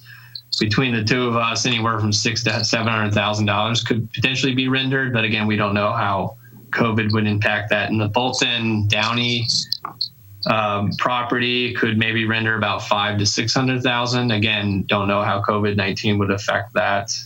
And the well sites could maybe garner, I think there's about 3 of them, and they may garner about $20,000 to $30,000 each. I don't have information on the other ones though. Okay, great, Scott. Oh, I'm sorry. Go ahead, Jen. Yeah, I would just add on to that. The well sites are enterprise funds, so those monies would go back into the enterprise fund. And then with the other city properties, there would be some ongoing revenue increases if you take into account whatever development might happen on those lots. That would increase probably to the property tax base. So we'd be getting one-time revenues from the sale, and then some increased ongoing revenues with property tax. Okay. Great. Thank you for that. I appreciate that. And what about 570 Dune Street, which is a residential structure? You should have some kind of estimate for that, I would assume. That was the property that the city manager was referring to, the Dune Street property in combination with the corner lot that was designated to be the bocce ball and greenhouse together. Oh, that was the together. 5 to 600,000. Okay, great. Thank 600 to 700. Yeah. Okay, got it. Thanks for that. I appreciate that.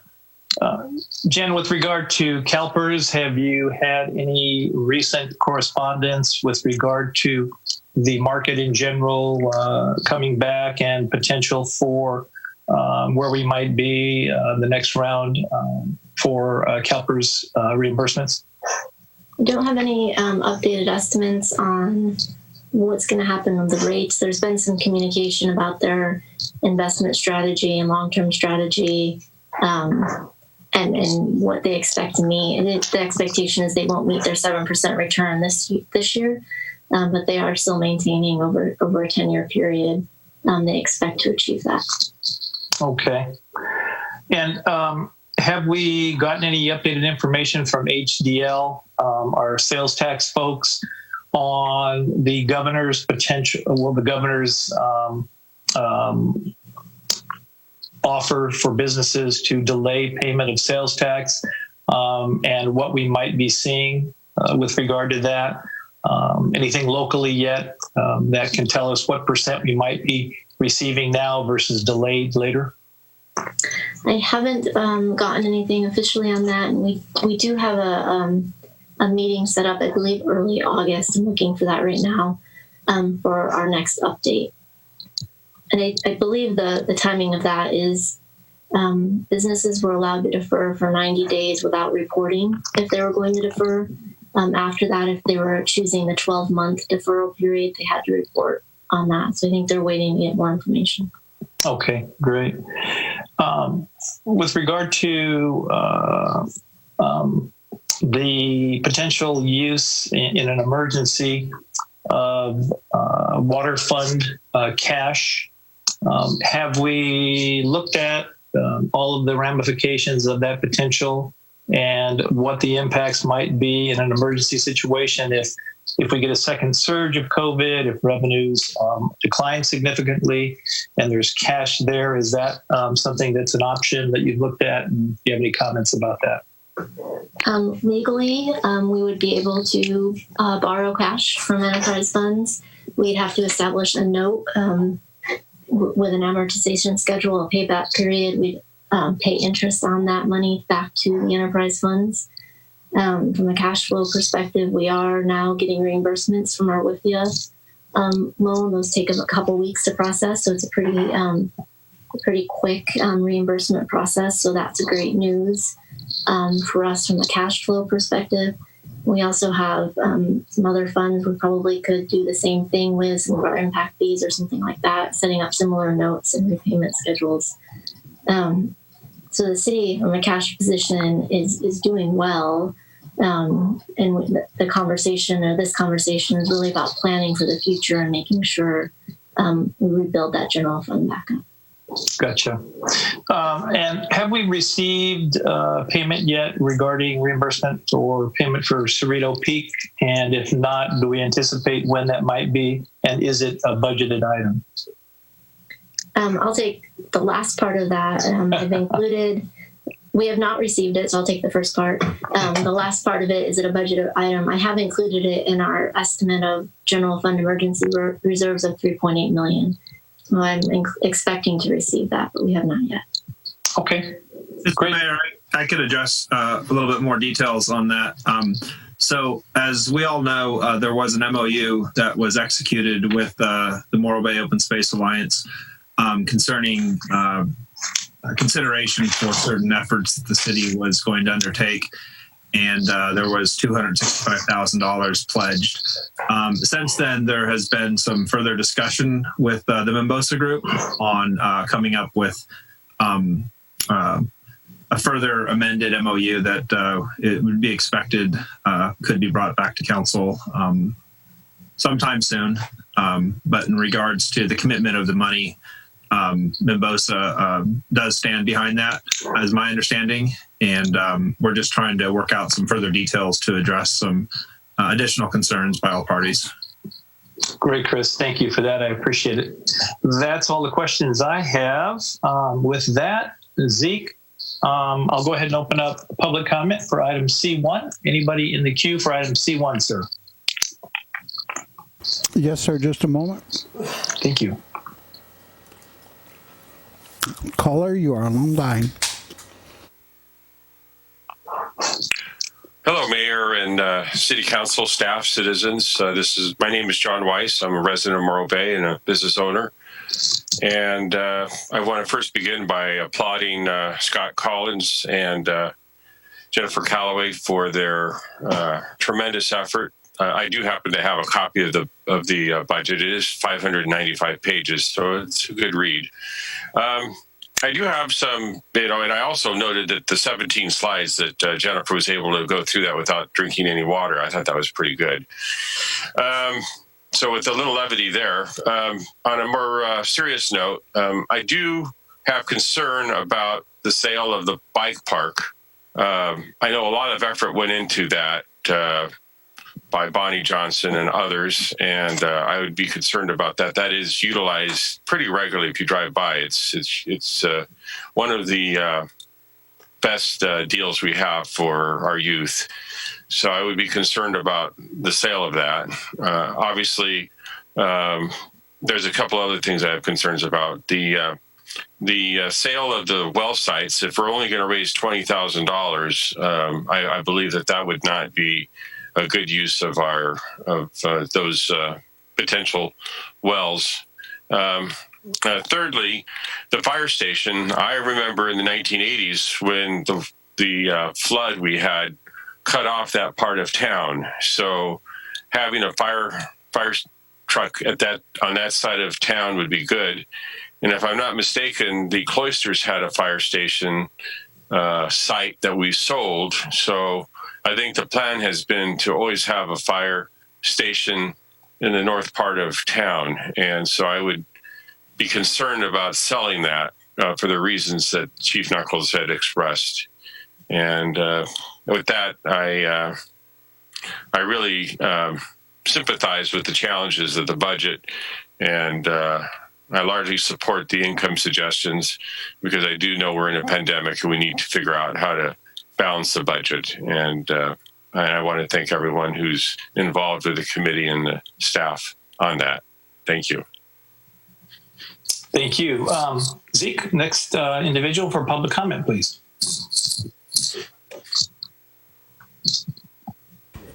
Okay, caller, you are on the line.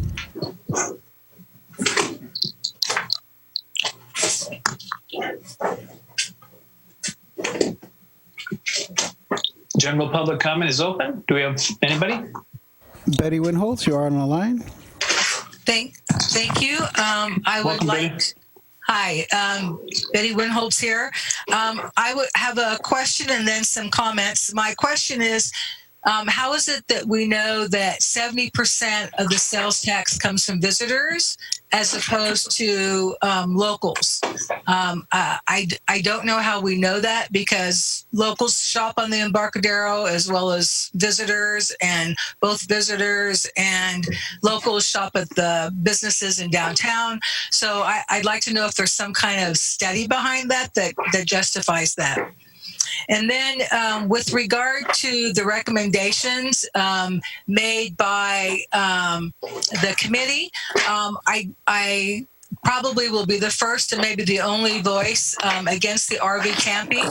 We considered this back in 2000s, and we felt it was inappropriate for the city to compete with the other RV private businesses in town.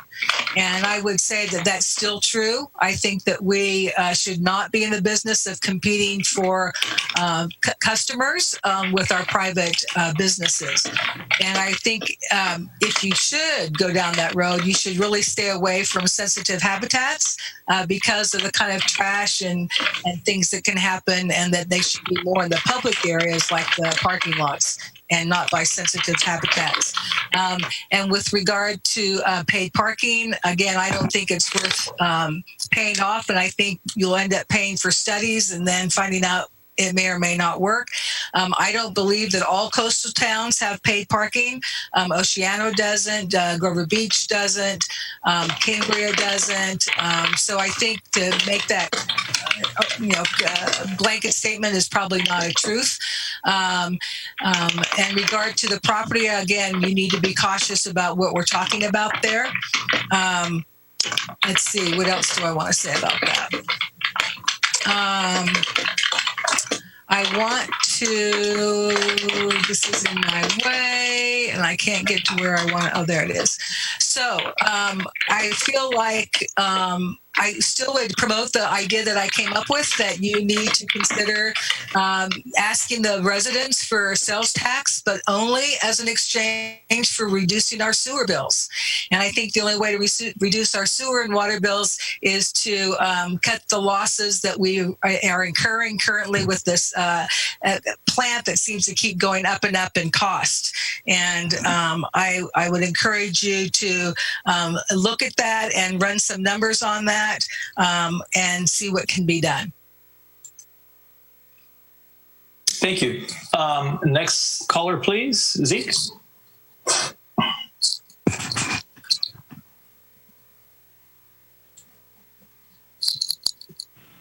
Zeke, do we have anybody in the queue? Yes, sir. Next caller, you are live. Oh, thank you. Okay. Hello, Mr. Mayor. This is Dan Sedley. How are you? Welcome, Dan. Thank you.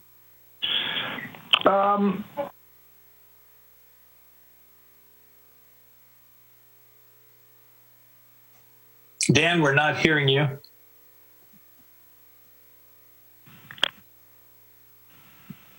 Hello, Dan. Are you there?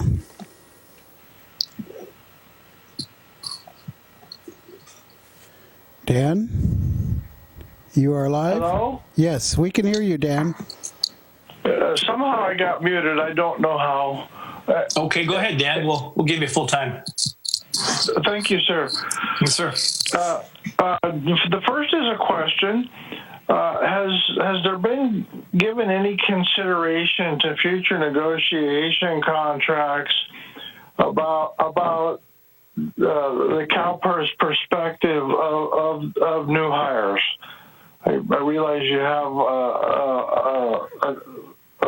sort of a binding contract with existing employees, but with new, and although I understand new hires may be not in the immediate, but as a matter of ongoing, if things recover and we end up rehiring people or replacing people, about having employees significantly pay more into their CalPERS and or go to a dollar for dollar 401k situation and get new employees out of CalPERS, with the exception of first responders.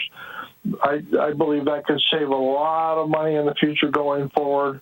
And it may be a way for us to avoid laying out people in the future as well.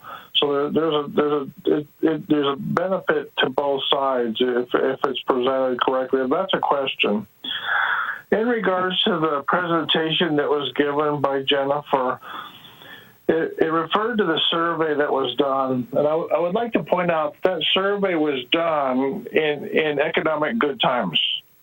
And so people had more money. There wasn't people being laid off. There wasn't people with reduced hours. People were financially more viable. I would portend that in this time of financial dire straits, that people are not going to have the same economic outlook for city expenditures than they had then. So that perspective has to be kept in mind and not keep throwing at us an old, and I say old, not in terms of time, but in terms of good times versus bad times, this survey. I don't think they can afford to pay for what they paid for then. Lastly, I want to talk about my opposition to sales tax increases, and I would actively oppose any such sales tax that were brought forward. in an election year, I would be an active opponent of those. I do agree with Betty that our sewer processes is skyrocketing out of control. Every few months, we're spending a few more $1 million. It's just a regular thing, and as I see it, it's because we built at a bad site, and it's something that we've been talking about since the beginning of this South Bay Boulevard site. Thank you, Dan. Your 3 minutes is up, sir. I appreciate it. Thank you. Thank you. Zeke, do we have another caller?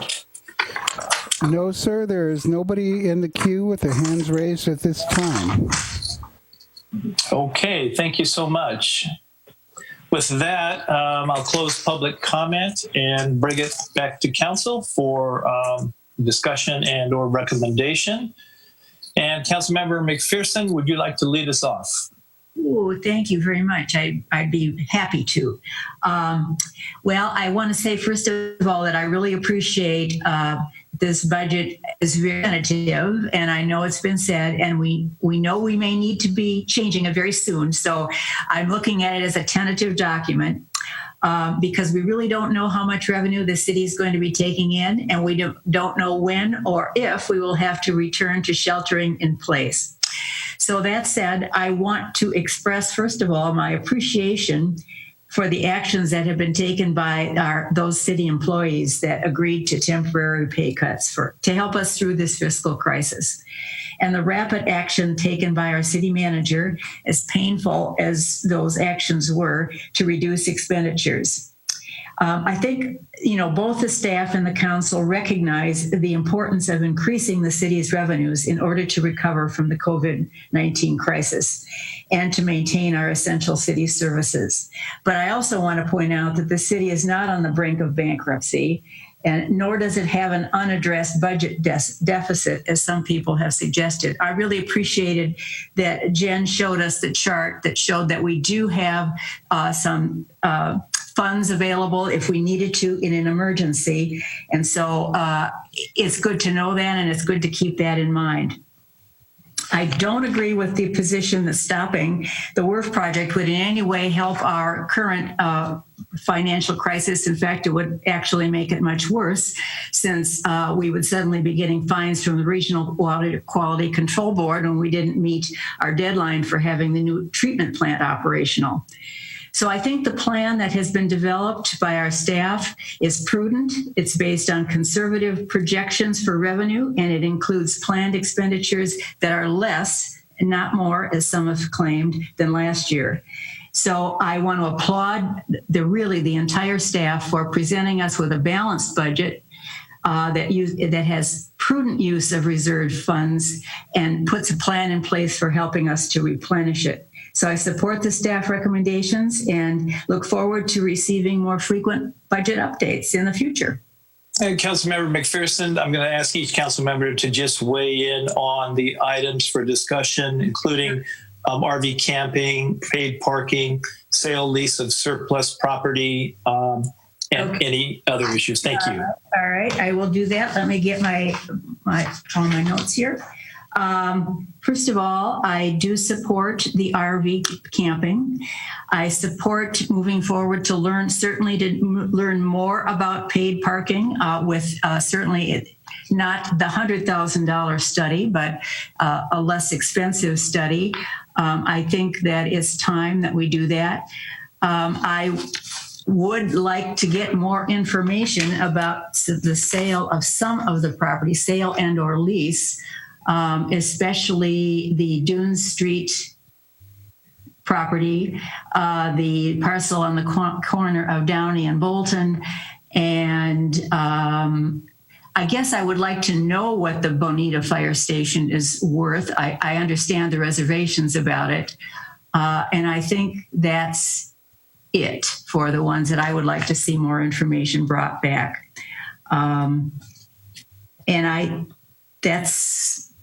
Those are my comments. Thank you so much. I appreciate that. Councilmember Addis.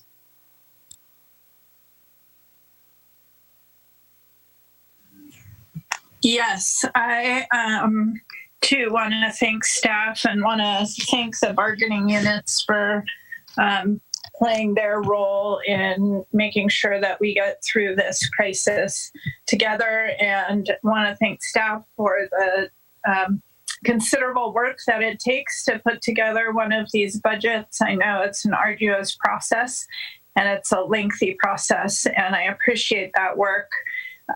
So I'm very much in favor of moving forward with this. And in terms of the 4 possibilities, I am in favor and have spoken in favor of paid parking a number of times. I am in favor of the RV camping moving forward. And I would be interested in knowing more what it would look like to sell or lease properties. That said, in general, it's not my go-to because with the sale of property, you're looking at a one-time stopgap.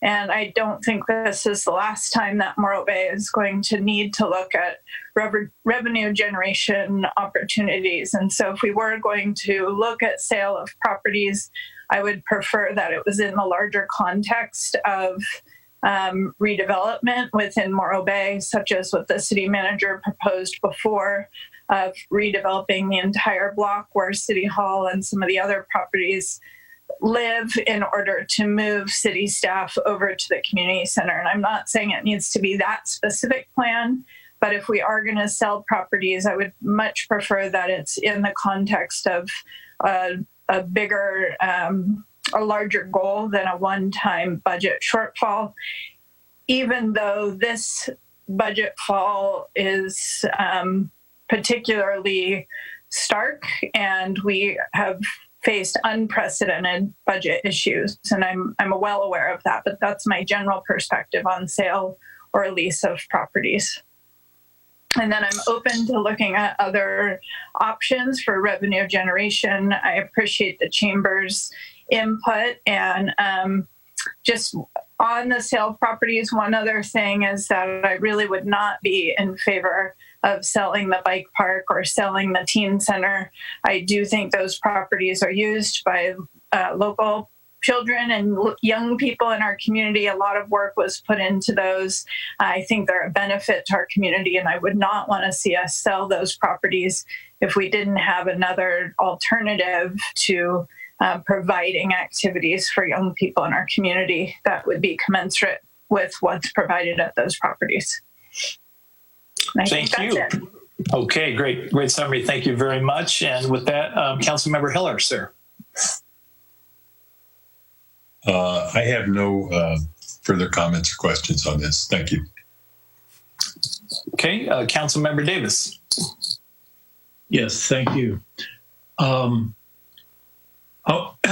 want to thank Scott. He pulled together all the resources that he could think of to develop this budget, and it is a balanced budget.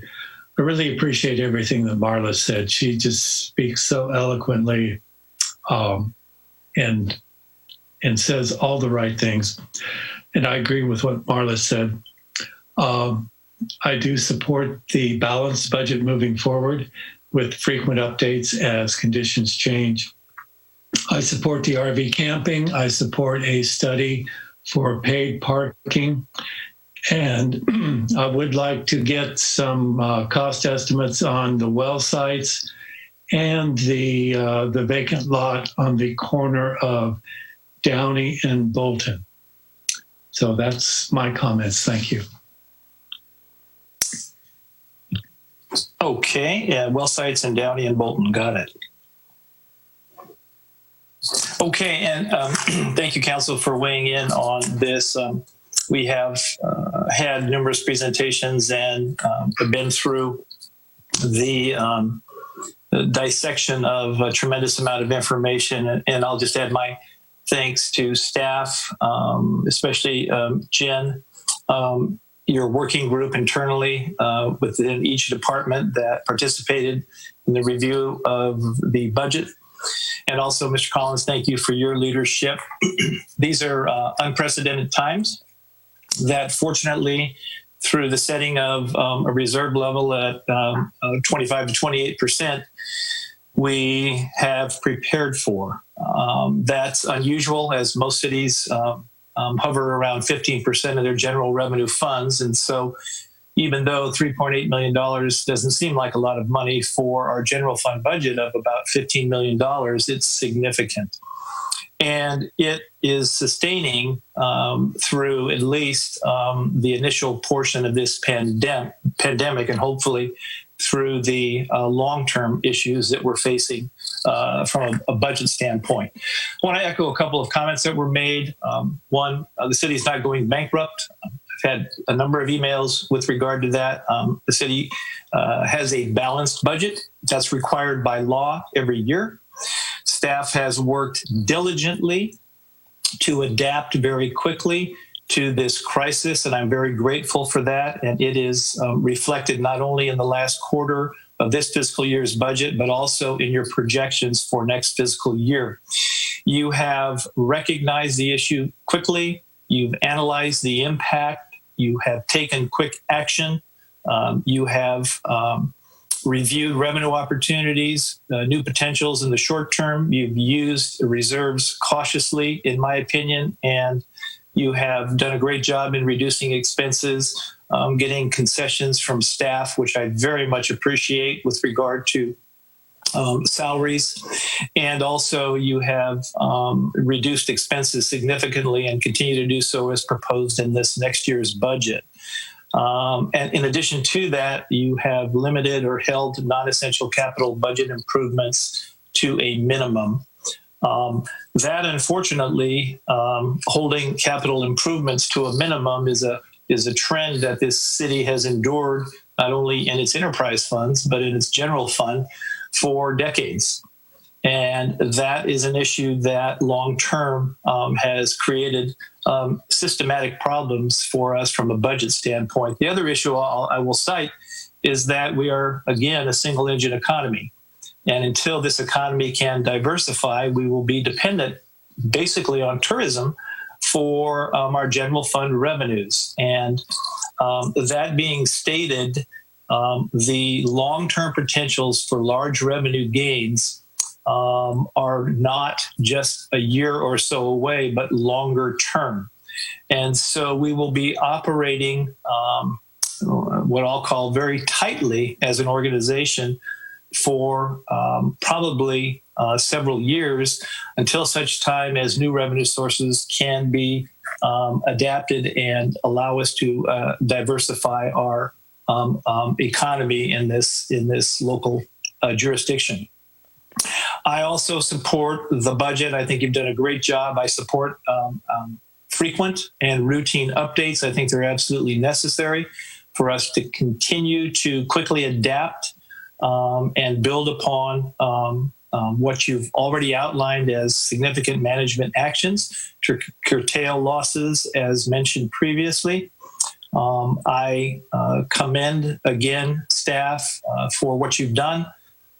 I am saddened by the loss of employees due to this pandemic and greatly appreciate the concessions, again, that have been made by our SEIU management, director, staff, as well as our Police Officers Association. It's greatly appreciated. And so with that, I will move adoption of resolution number 61-20, approving the fiscal year 2020-2021 operating and capital budgets, and resolution number 62-20, adopting the city salary schedule, and resolution number 63-20, amending compensation and benefits for the unrepresented management designated employees to add the city engineer job description.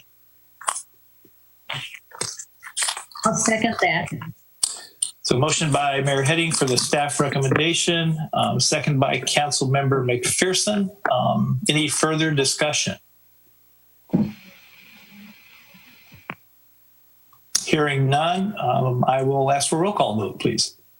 Mayor Heading? Yes. Pearson? Yes. Addis? Yes. Councilmember Davis? Yes. Councilmember Heller? Yes. Motion carries 5-0. Thank you for that. And staff, hopefully you captured the information with regard to input that you asked for from other council members. I will add my input. I do support paid parking, at least an initial study. Again, as mentioned, not the $100,000 study. Also RV camping. I would also like to have more information back on the potential value of lease properties, of city properties. And I will outline the ones that I think the majority were interested in looking at. The Dune Street residential property, the parcel located on the corner of Downey and Bolton. There was a council member that wanted to get information on the well sites. Personally, I don't support that, but we did have a request for that. And then also the 985 Shasta property. I also do not support the sale of the bike park, Bonita Street Fire Station, Teen Center, and the other properties mentioned specifically.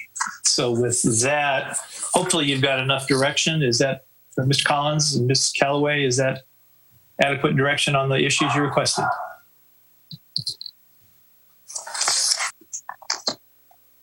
Yes, I believe that works for us. Dana, you captured everything okay? Yes, sir. All right. Okay. Well, thank you again for the